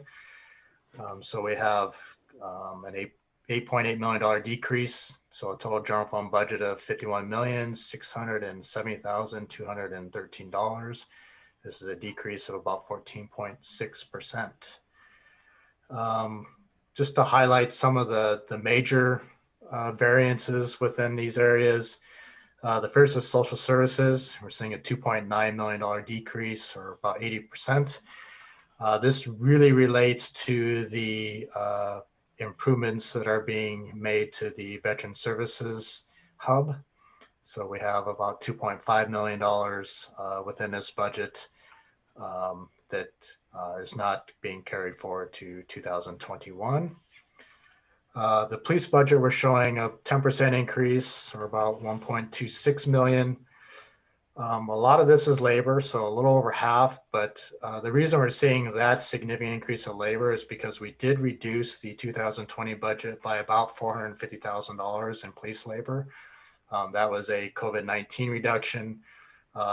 The reduction really wasn't a reduction. It was just an anticipation that we wouldn't be able to fill all the vacant positions within the police department. So that was removed from the 2020 budget and is being restored in the 2020 budget. So the budget will be fully intact for police. Also included in that $1.2 million increase is $500,000 for facility and equipment enhancements for the police department. So between the labor and the facility and equipment improvements, that's about $1.1 million of that increase. Community and economic development, about an 8% increase, or $257,830 increase. Really, this is a structural change primarily. So we are moving economic development investments into this budget, and we're taking that from our capital budget. It just makes more sense. I think the mayor actually pointed that out to me, and of course the light bulb went off, and the economic development truly isn't a capital function. So we're moving that into our operations within community and economic development. Community buildings is showing about a 51% decrease, almost $719,000. This is related to the one-time 2020 replacement of the HVAC system at the community center. And then capital and transfers, kind of discussed during the revenue hearing. We have lower capital expenditures in 2021 budget, and we have less transfers budgeted as well due to the CARES Act and COVID actions. Won't spend a lot of time on revenues since we just conducted the revenue hearing, but again, when you compare the amended budget to the proposed budget, it shows a significant decrease, but in reality, it's really not that much of a decrease when you think about where we were at the beginning of 2020 and what our expectations were. So a slight increase compared to the adopted 2020 budget. I do want to spend a few moments highlighting some of the significant initiatives or items that are in the budget. Some of this is a repeat from the city manager's presentation, but we do want to show that we are continuing to invest and move the organization forward. So as I mentioned, the police budget does include $500,000 for a facility and equipment enhancement plan. Really just need to make improvements to workstations at the police station as well as the substations. And we're taking this from the police station committed reserve. I want to talk a little bit about the RAC. So the RAC is obviously an activity that is impacted by COVID. So we have a couple things going on with the RAC in 2021. One is we have depleted the 2010 Thurston County settlement reserve. I would say this reserve lasted much longer than we thought. We thought we were probably going to be able to help balance the RAC budget for about a 6-year period, but we managed to go 10 years to 2020. So that's about $200,000 that we don't have in reserves to balance that budget. So in reaction to that, we are taking $200,000 from the Parks and Rec Comp Plan priorities reserve to balance the budget. We do plan on bringing the reserves back to council for further discussion on what really this looks like in the future. We're also working on a long-term financial plan for the RAC, which covers a 20-year period. So that as well will continue the conversation about how we're going to continue to fund the RAC. In terms of capital, we do have $125,000 in this budget to design a parking lot expansion, and that would be paving the gravel area right there on Stillicombe, right there on the corner of Stillicombe and Marvin Road. The budget does include economic development investment. So we have $200,000 in there for a springboard partnership with St. Martin's University. The budget does continue the succession planning for the police department. You'll remember that we are anticipating a potential significant amount of retirements within the police department. So this plan allowed us to hire 3 additional officers to help transition those retirements. As you know, the process to hire and train and get a new officer through the academy is quite a long time. So we want to make sure we're in front of that so we don't, so we're able to maintain our police protection within the city. And we did establish a $2 million reserve for that purpose, and this will use roughly $400,000 of that reserve. In the transportation budget, we have $1.2 million for the Rudder Road sidewalk and retaining walls. There is $1.75 million in for the Hawks Prairie and Marvin roundabout. This would expand the roundabout to 2 lanes. Next year's overlay program is $4.4 million. This is about twice as high as normal. So we're thankfully able to invest more into the preservation of our roadways. You can see here the major projects are Carpenter Road. That would be from Yelm Highway up to, I think, 23rd. There'll be some work on Marvin, Willamette, and Orion up in the northeast area. In the utilities capital, these are the significant projects within the utilities. We have the Hawks Prairie Sister Standpipe project, continuation of the Capital City Water and Sewer project, as well as the construction of the Cargill Reservoir in South Lacey. For fleet replacement this year, I'm not showing this because it's a significant amount. It's actually a very small amount. We're only replacing 2 vehicles. One is a mower and one is a septic pumper truck at $362,000. And really, for illustration, this year's budget is about $1.4 million in equipment replacement. So really, this is there again to show we're not replacing nearly as many vehicles in 2021.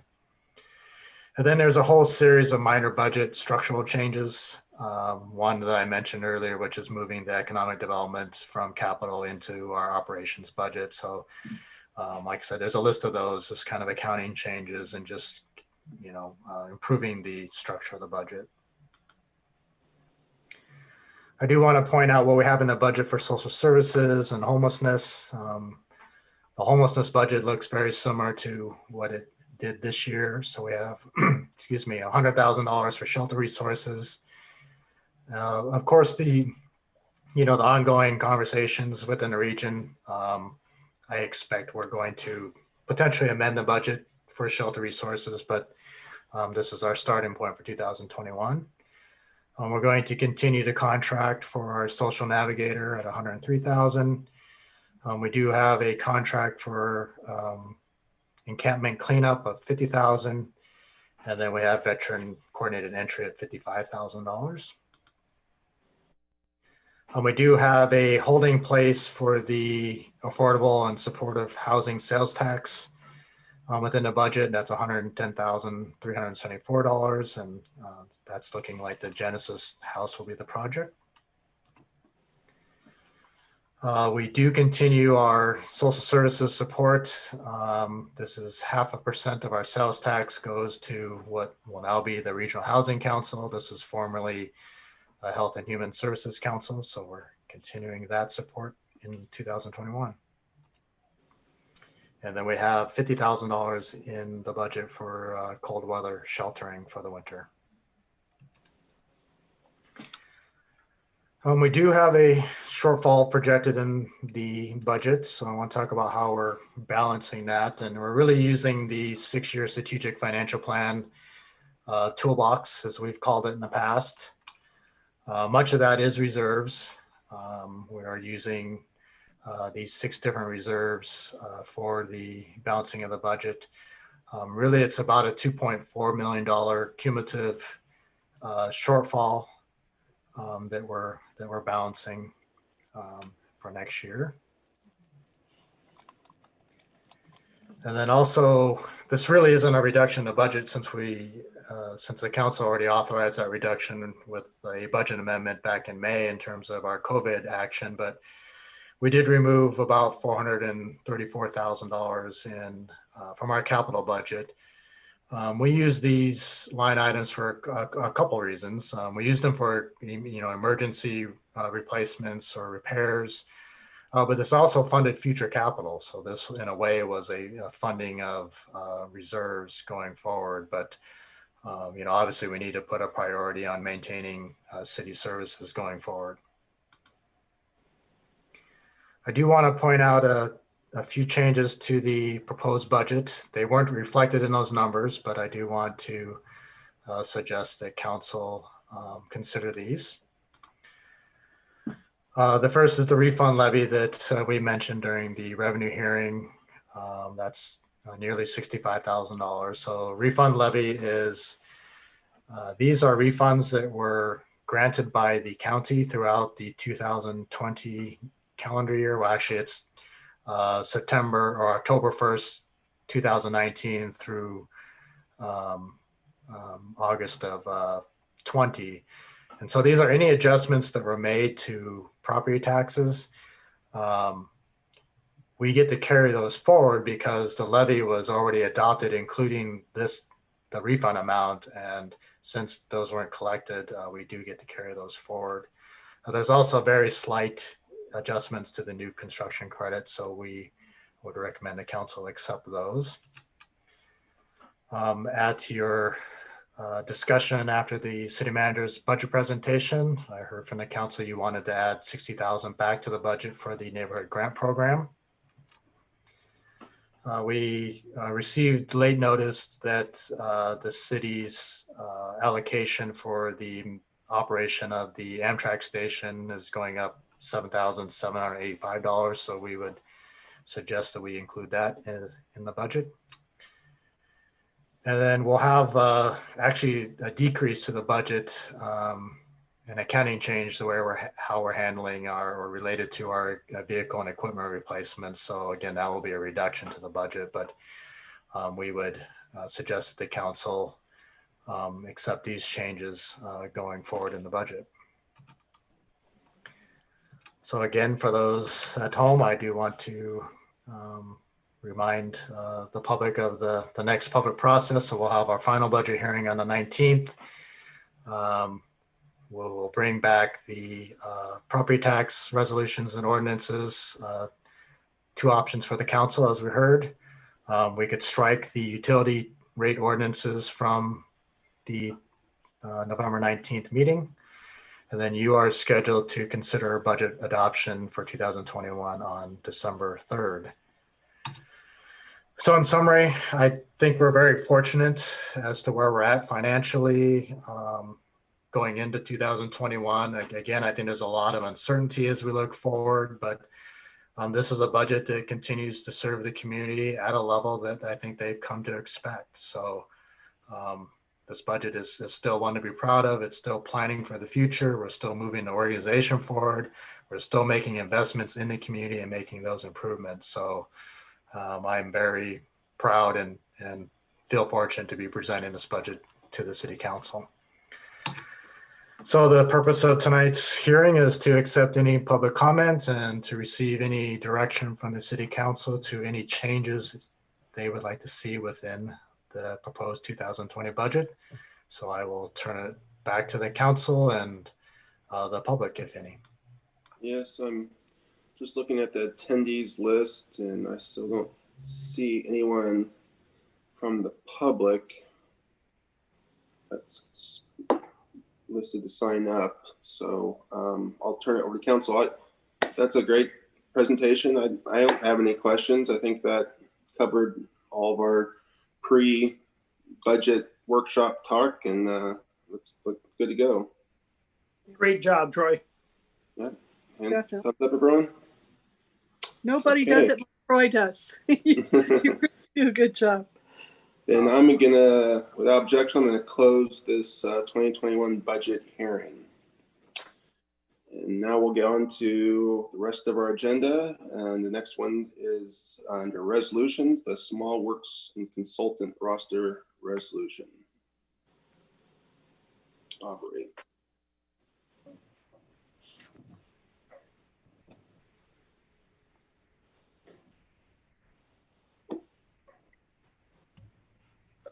You're on mute. There you go. Good evening. All right. Hello, everyone. My name is Aubrey Collier. I'm your City of Lacey Design and Construction Manager. And I'm here tonight to present to you an updated resolution for small works and consulting services rosters. And I can give you a little bit of a history on it if you're not familiar with the process. But a small works roster is a method that public agencies use for contracting of public works, and we also use it for other services like engineering services. It's basically a roster of, for the small works roster, it's a roster of contractors that has been vetted in advance, if you will, to make sure that they have insurance and if they're licensed. They go through several checks to make sure that they meet all the basic requirements that are needed for a contractor.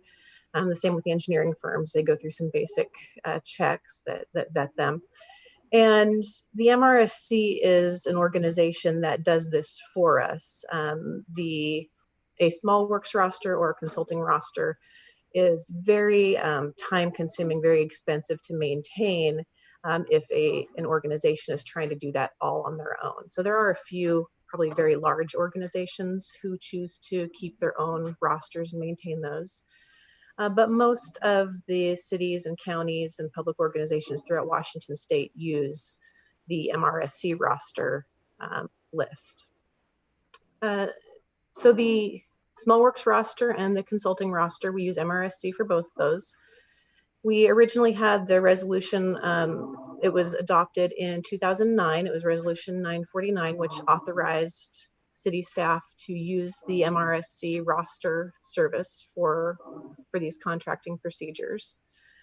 That older resolution, I'm not sure if any of you have read through it, but it's fairly long, and it has, what it did is it copied much of the language from that RCW back in 2009, and it just created this resolution that kind of mirrored that language. And the problem with that is that over the years, it's been 11 years since we adopted this, the language in those RCWs changes, but our resolution is kind of fixed in time there. And so the new resolution basically just, rather than copying that language over, it references those RCWs so that as the language in the RCWs changes, our resolution matches the law. So we don't have any instances where we have our resolution that does not match what the legal requirements are. And so there's a lot of minor changes to it. The only really significant change to note would be that over the last 11 years, the limit for small works has increased from 300,000 to 350,000. And for limited public works, which is a subset of small works roster, it has increased from 35,000 to 350,000. Other than that, it's a lot of smaller language changes that have occurred. I did just want to share, I made a couple of quick slides for you just to give you an example, and hopefully you can all see this now. This is just a quick list to show this is not just something that Lacey does. The MRSC roster is widely used in Washington state. So we have 24, and I believe there's 39 counties, I think. There's 24 of 39 counties. I'm not sure how many cities, but there's 164 cities that use the roster, and several other, school districts, fire districts, water districts. So just in Thurston County alone, I presented the list here of all the other agencies in Thurston County that use these rosters. And then just to better explain it here, I have, if I can figure out how to go to page 2, sorry.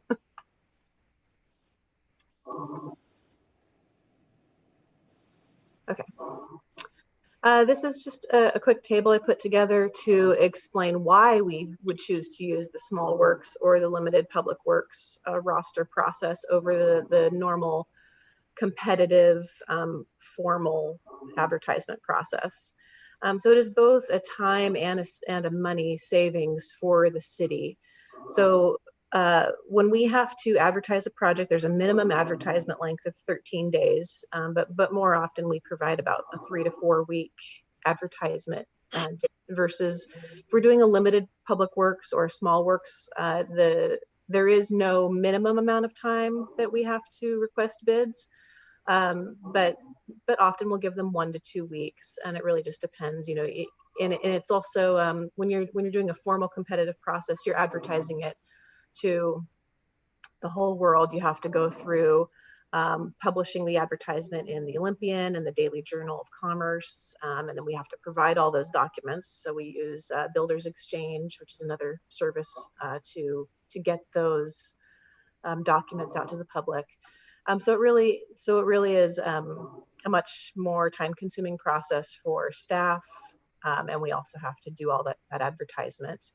And then once we complete that advertisement process, the award is different. So when we have a fully advertised project, we then have to wait about 2 or 3 weeks before we can get it to council. We have to, whenever that project is opened, we have to make sure that bid opening is at least 2 weeks before the next council meeting so that we can get the staff report and all the documents together and a presentation together, to be able to present it to the council. And so that can delay the project by another 2 to 3 weeks versus the small works and the limited public works, which are the lower dollar amounts.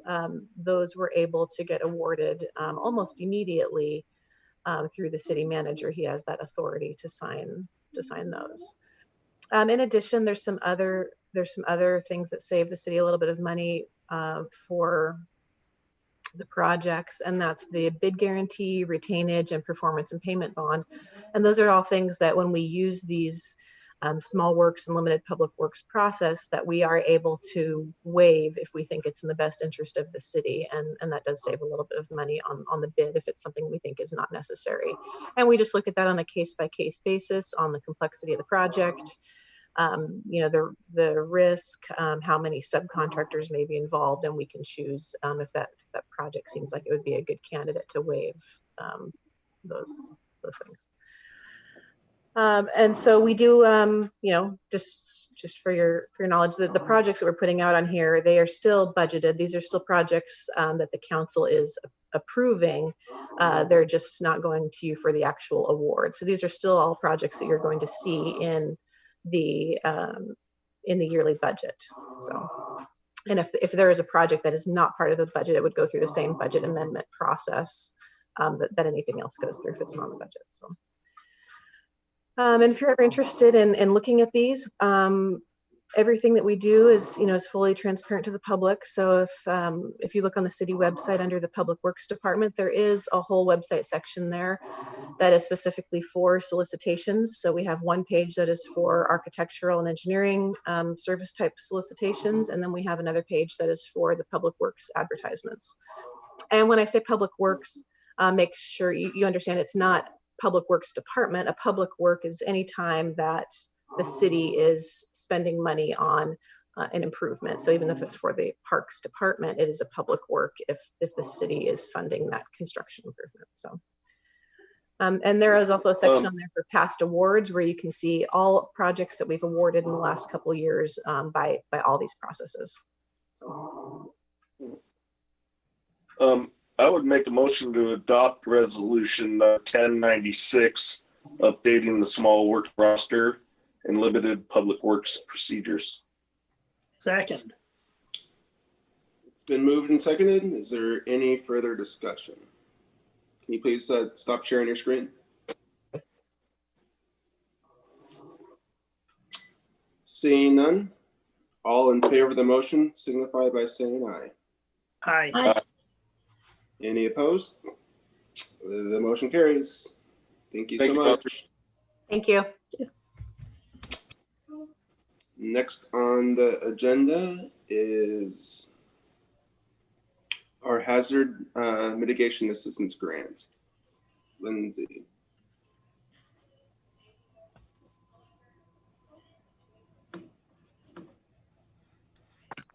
Sorry, can everyone hear me? Sometimes it helps if I take my headphones out. Okay. I am Lindsay Fields. I am a water resource specialist in water resources and public works. I'm talking to you all tonight about the resolution to designate an applicant agent for the hazard mitigation assistant grant that I'm applying for our Hawks Prairie reservoir rehabilitation, specifically the seismic retrograde of that reservoir. So the hazard mitigation assistance grant, just a little background, it is a federally designated grant and it's managed by the Federal Emergency Management Agency, or FEMA, and is only made available following a presidential major disaster declaration. So our grant deadline as a sub-application of Washington State is tomorrow. So all of our documents are getting lined up in our folder and ready to go. And then, so HMA grants are designed to fund emergency mitigation activities that reduce disaster loss and protect life and property from future disaster damages. The City of Lacey Water Resources is applying for an HMA grant to help cover the cost of the seismic retrofit of the Hawks Prairie Reservoir. It's a critical facility in the City of Lacey's water utility. It was constructed in 1995, and it is the City of Lacey's largest reservoir. It holds about 4 million gallons and is a 90-foot in diameter and 88 feet tall structure. So seismic failure of this reservoir would compromise the city's ability to supply water for domestic use, as well as firefighting. It could also damage adjacent pump station and water treatment facility that's on site as well. So that's kind of why we're doing the seismic retrograde with the rehab portion. So the HMA grant can cover up to 75% of the total project cost for the seismic retrograde or retrofit, sorry. The other 25% will be split between the state and the City of Lacey. So those costs come out to about, so the federal portion, which is 75%, will be about 1,614,750. That makes sense. Sometimes these numbers sound really weird coming out. And then split, so 12.5% split between, or 25% split between the state and us is about 12.5% each, which is going to be about $269,125 on our part, and then the same amount from the state. And this resolution is just to assign an agent that can sign grant applications. So I will just share my screen really quick so you can see the resolution. I think I'm sharing. Not yet. Not yet. Okay, let me share. There. Okay, there we go. And so this is the resolution from FEMA. This is their template. So it's designating Scott Spence, our city manager, and then Scott Egger as an alternative, our public works director, to sign and execute on behalf of the City of Lacey any documents pertaining to this grant. And I will just open it up to questions. So, let me move that we approve and sign the resolution designating applicant agent, electing the city manager as the applicant agent. Second. Moved and seconded. Discussion. Can you stop sharing the screen, please? Yep. Any discussion? Seeing Councilmember Cox. Unmute. I think it makes perfect sense to go for this money. I mean, it's a no-brainer in terms of the need for the project. So definitely. Very yeah, much and it's right. Yeah, and it aligns perfectly with our Thurston County mitigation plan, as well as the adopted emergency mitigation plan we have for the city as well, which is like #1 priority is updating critical facilities. So, yeah. Nice when those things align. Yeah, it is very nice. So it's been moved and seconded. All in favor of the motion signify by saying aye. Aye. Aye. Any opposed? The motion carries. Thank so you. much. Next up, we're under ordinances, and it's the 2020 budget amendments. Back to Troy. Thank you, Mr. Mayor. For the council's consideration tonight is what I hope is the final budget amendment for 2020. So the ordinance before you will amend the 2020 budget. There's 4 main areas of this amendment. The first is related to the second round of state distribution of CARES Act monies, $769,050. And of course, that reflects the council's directions on partnering with the Community Action Council to provide further assistance to our community. The next area is a $421,852 amendment, and this is related to the CDBG funds that the council awarded to the Veteran Services Hub first floor tenant improvements. The third area is $175,000 match for the LACHY Makerspace grant application. The council took action on that in September. As a reminder to the council and to the public, this is an Economic Development Administration grant of $1 million that will provide much needed manufacturing equipment for the makerspace. And again, the $175,000 would be a match to that grant. And the final amendment is $250,000 for city investment in teleworking equipment. So when COVID started to, or when it caused the Stay Home, Stay Healthy directives from the state and the governor, we sent people home to work. So we have about 50% of our staff is teleworking. We weren't really prepared for that, but we were able to pivot very nicely. But unfortunately, we're using old equipment at home. So we were all set to go to auction with surplus computers. So we, instead of going to auction, we sent that surplus equipment home. We put some temporary connection methods in place just to prop the organization up and keep it effective and serving the public. I think at the time we did this, we thought this was going to be a much shorter term event, and here we are finishing our 7th month. So it's time to look long term in terms of teleworking equipment. So we would like the council to authorize $250,000 as an investment. We're going to be putting together a strategic approach to how we roll out this equipment. I will say that I think you know, the public health emergency has definitely changed the way we're doing business. And I think that teleworking will probably be a part of our future, even after we get back to normal once COVID is eradicated. So those are your amendments. So the staff recommendation and request would be to adopt the ordinance amending the 2020 budget. I move that we adopt Ordinance 1571 amending the 2020 budget. Second. It's been moved and seconded. Is there any discussion? Seeing none, all in favor of the motion signify by saying aye. Aye. Aye. Aye. Any opposed? The motion carries. Thank you very much, Troy. Thank you. So now it's on to the mayor's report. And as you can see, I have quite a few different recommendations. There's it's that time of year where people are up for reappointment and so on and so forth. The first one is the recommendation to appoint Jim to the Lacey Historic Commission. Jim is someone who I've interviewed just very recently, actually, when we had another appointment to the Historic Commission, and it was a really difficult choice to be made at the time. They were just two outstanding applicants, and Jim is someone who actually volunteers at our Lacey Museum quite often. And has continued to volunteer after he didn't get selected just a couple months ago.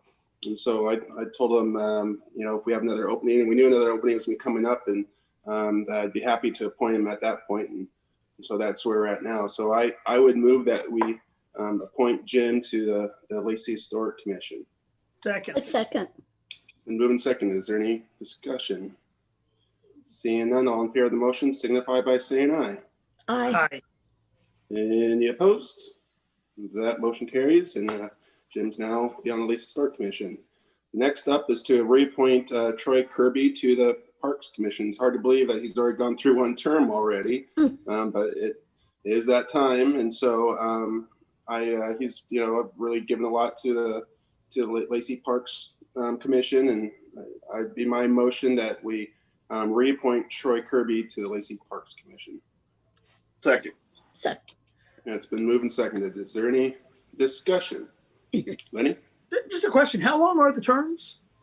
I think it's a two-year term. 2 year? Okay. Just curious. Got you know, off the top of your head? Come on, Mr. City Manager. I believe there are 3, but let me, I'll double check that. Oh, it's been 3 years? It's 2 or 3. Yeah. Okay. I think it's 3. Not that I think important. it's 3. Both was 6. Yeah, they are. You serve both your. There are 3? Yes. 3 for the parks and for the planning commission. They're both the same.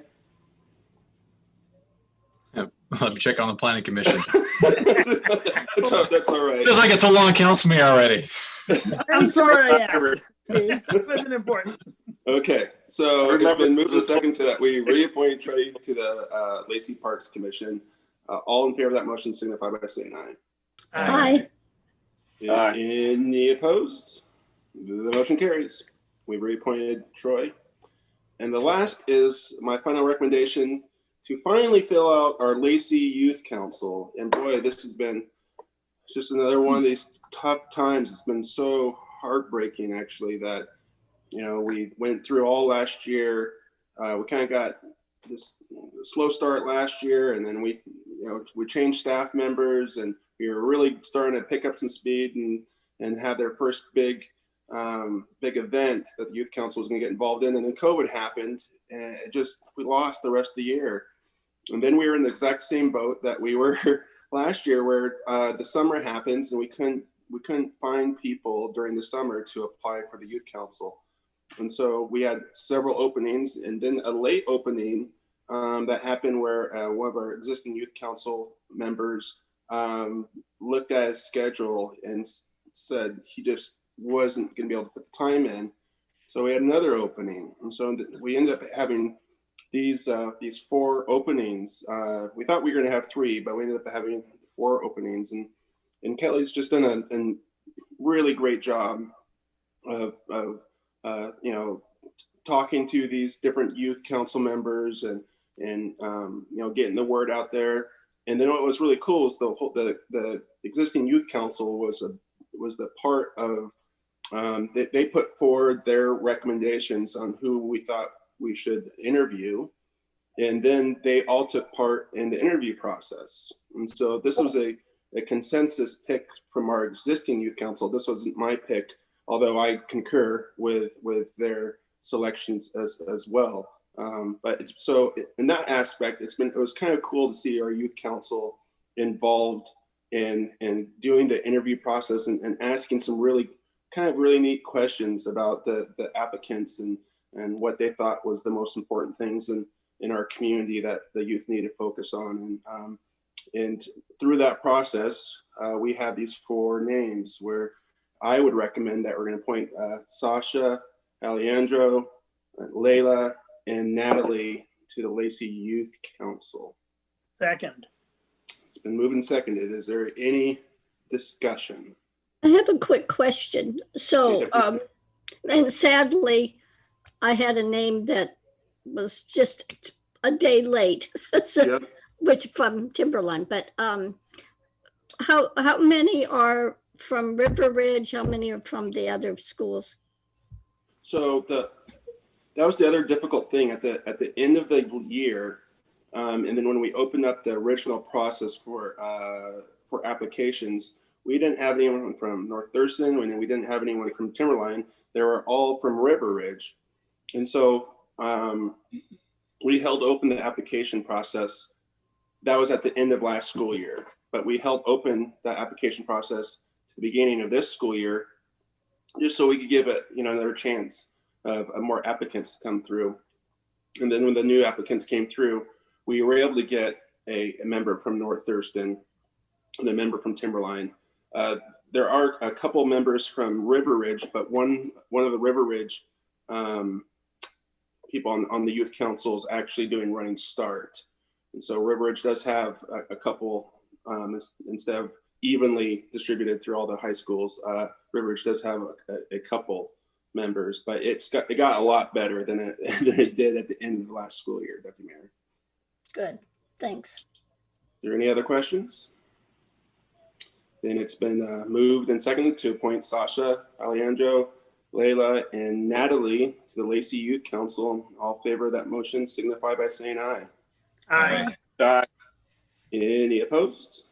The motion carries, and I can't wait for you guys to meet this youth council. There are a remarkable set of young leaders in our community, and you're going to be very, very impressed. I would say the inaugural batch was, man, they were amazing themselves. So if they're anywhere close to that or exceed that, holy smokes, they're going to have great representation on there. They're a very impressive group. Wait till you get to know them.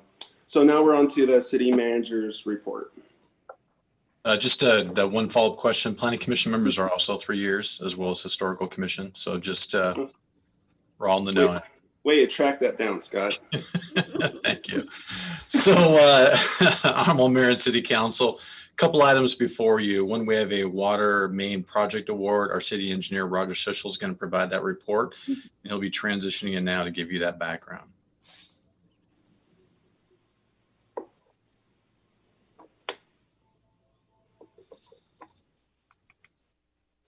Well, good evening, everyone. I'm Roger Schischel, your city engineer. Mr. Mayor, fellow council members there.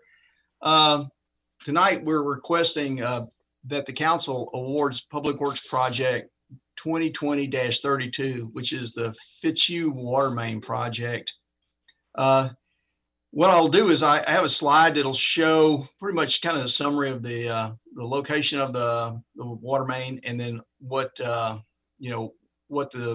the low bid was, and of course the number of bidders that made it competitive. So I'm going to share screen now.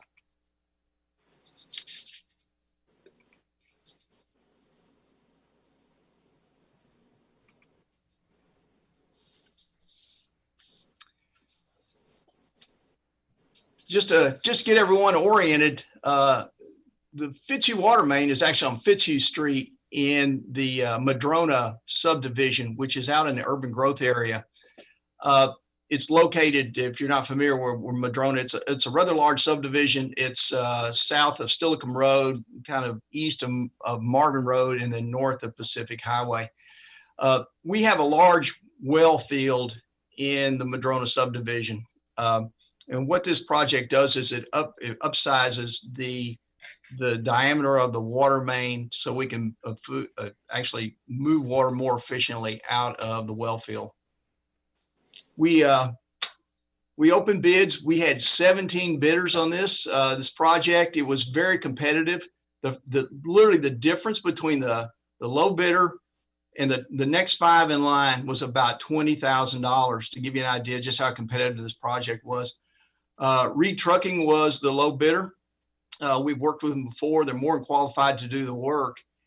And we're just requesting you award this subject to any questions.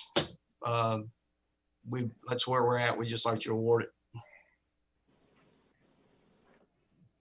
Make a motion to award Lacey contract number PW 2020-32 to low bidder Reed Trucking and Excavating from Puyallup, Washington, in the amount of $427,754.00. Second. Been moved and seconded. Roger, can you stop sharing your screen?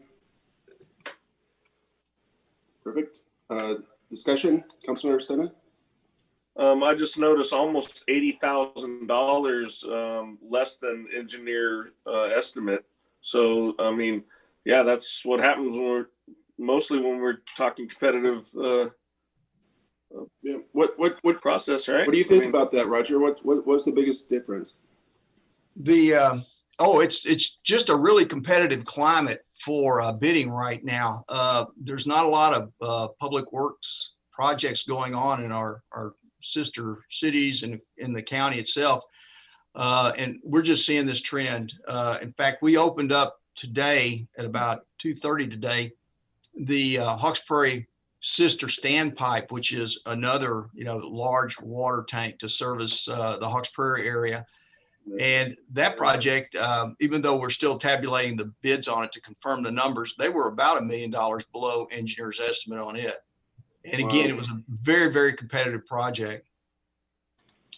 Well, that's good. And that's the one to store water while the existing one's being retrofitted, right? Yes, that's correct.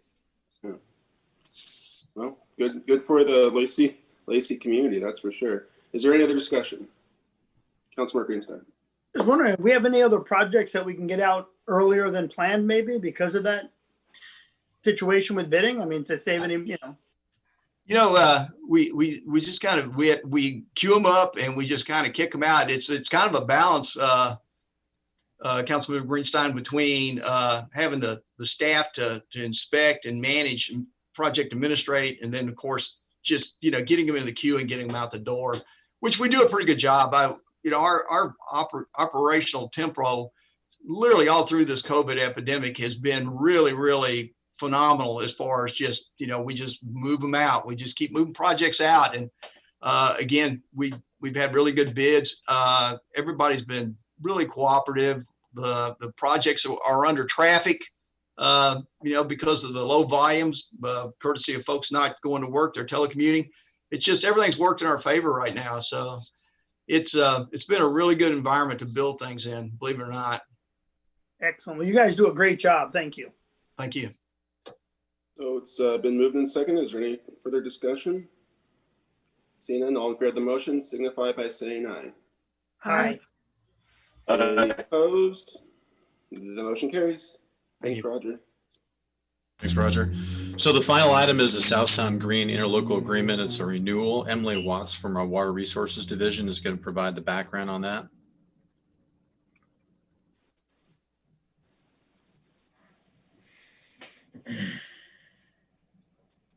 All right, good evening, Mayor, Deputy Mayor, and City Council members. Thank you for having me here today to speak. I am the Water Resources Specialist in Public Works, focusing primarily on stormwater, and I'm joined today by Stephanie Bishop, who is the South Sound Green Program Manager. And I'm here today to give you a brief presentation about the accomplishments of the expiring 5-year ILA, as well as that request to renew the new ILA. Going to share my screen. Okay, can everybody see that? Yes. Great. Okay. So the expiring ILA has accomplished some pretty great things. We've had wonderful participation in Lacey schools, from elementary schools, middle schools, high schools, and you can see the list is quite long for across all of the jurisdictions who's participated. 4,325 Lacey water quality experiences in education. 131 Lacey teachers have received professional training, assistance, equipments, and transportation to support their classrooms. And 332 Lacey volunteers have contributed over 900 hours to assist the classrooms, both in the class and with field experiences. And so the students get to partake in some pretty amazing programs with South Sound Green. We do water quality monitoring in the field every October and February, where the students collect and analyze water quality data based on the parameters of what's healthy for salmon habitat. So they're measuring in the field things like pH, DO, turbidity. And here is where they gain the understanding of how stormwater runoff through hands-on science recognizes the human impact that they have on the watershed. Another incredibly popular event is Student Green Congress. So this is where students from each school's representative come and present that water quality data and get to compare it to other students in other schools and sites. And so what they do is they then go back and take it back to their classroom and try to come up with actions they can take to improve the water quality. Great success story in this is we have a class that decided to go back to the classroom and implement a program to get rid of plastic silverware in the school, which the school is now piloting metal flatware to wash. So we see some really great actions and programs come out of that. The Near Shore program is also incredibly popular. The students get to visit a local beach or marina and learn about how their freshwater monitoring site gets out to Puget Sound, and then they get to sample for water clarity and plankton. And then last but not least, South Sound Green also provides climate education through CLAMS. So this stands for Climate Literacy Action and Monitoring in South Sound. So this is paid in part with NOAA BWET funding, but it also wouldn't be possible without the ILA funding. And so it's not just students, Lacey teachers also get a benefit. South Sound Green provides the Summer Teachers Institute, which is a 3-day training that provides the latest science about issues in the watershed and ways to integrate that into the classroom's curriculum. It's a very popular event and more teachers wish to participate each year. And so really what this comes down to also is that the Western Washington Phase 2 municipal stormwater permit gives us as a city requirements that we must meet for education and outreach. So the South Sound Green program is helping us meet those requirements, including building general awareness about the impacts of stormwater runoff, affecting behavior change, and creating stewardship opportunities. And so the adapted education for virtual opportunities that South Sound Green is currently providing is helping us meet those core requirements. I can't be in the field right now doing volunteer events. I can't be in the classroom doing any of the lessons. So they're really helping us meet these core requirements right now.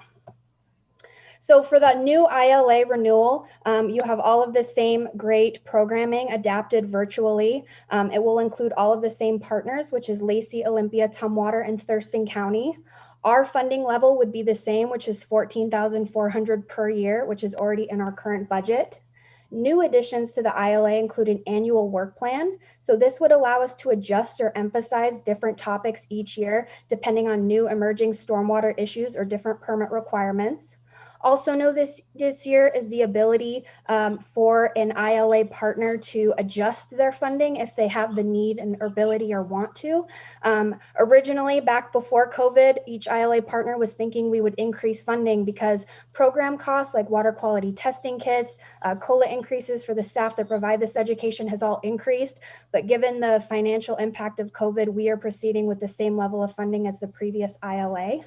And with that, Stephanie and I are here to take any questions that you might have. Can I have a motion, please? I move that we approve the 5-year South Sound Green ILA renewal 2021 to 2025. Second. Been moved and second. Is there any discussion? One quick question. So as you adapt to virtual learning and stuff, do they still get to go out in the field and then present it on screen in the classroom? How does that work?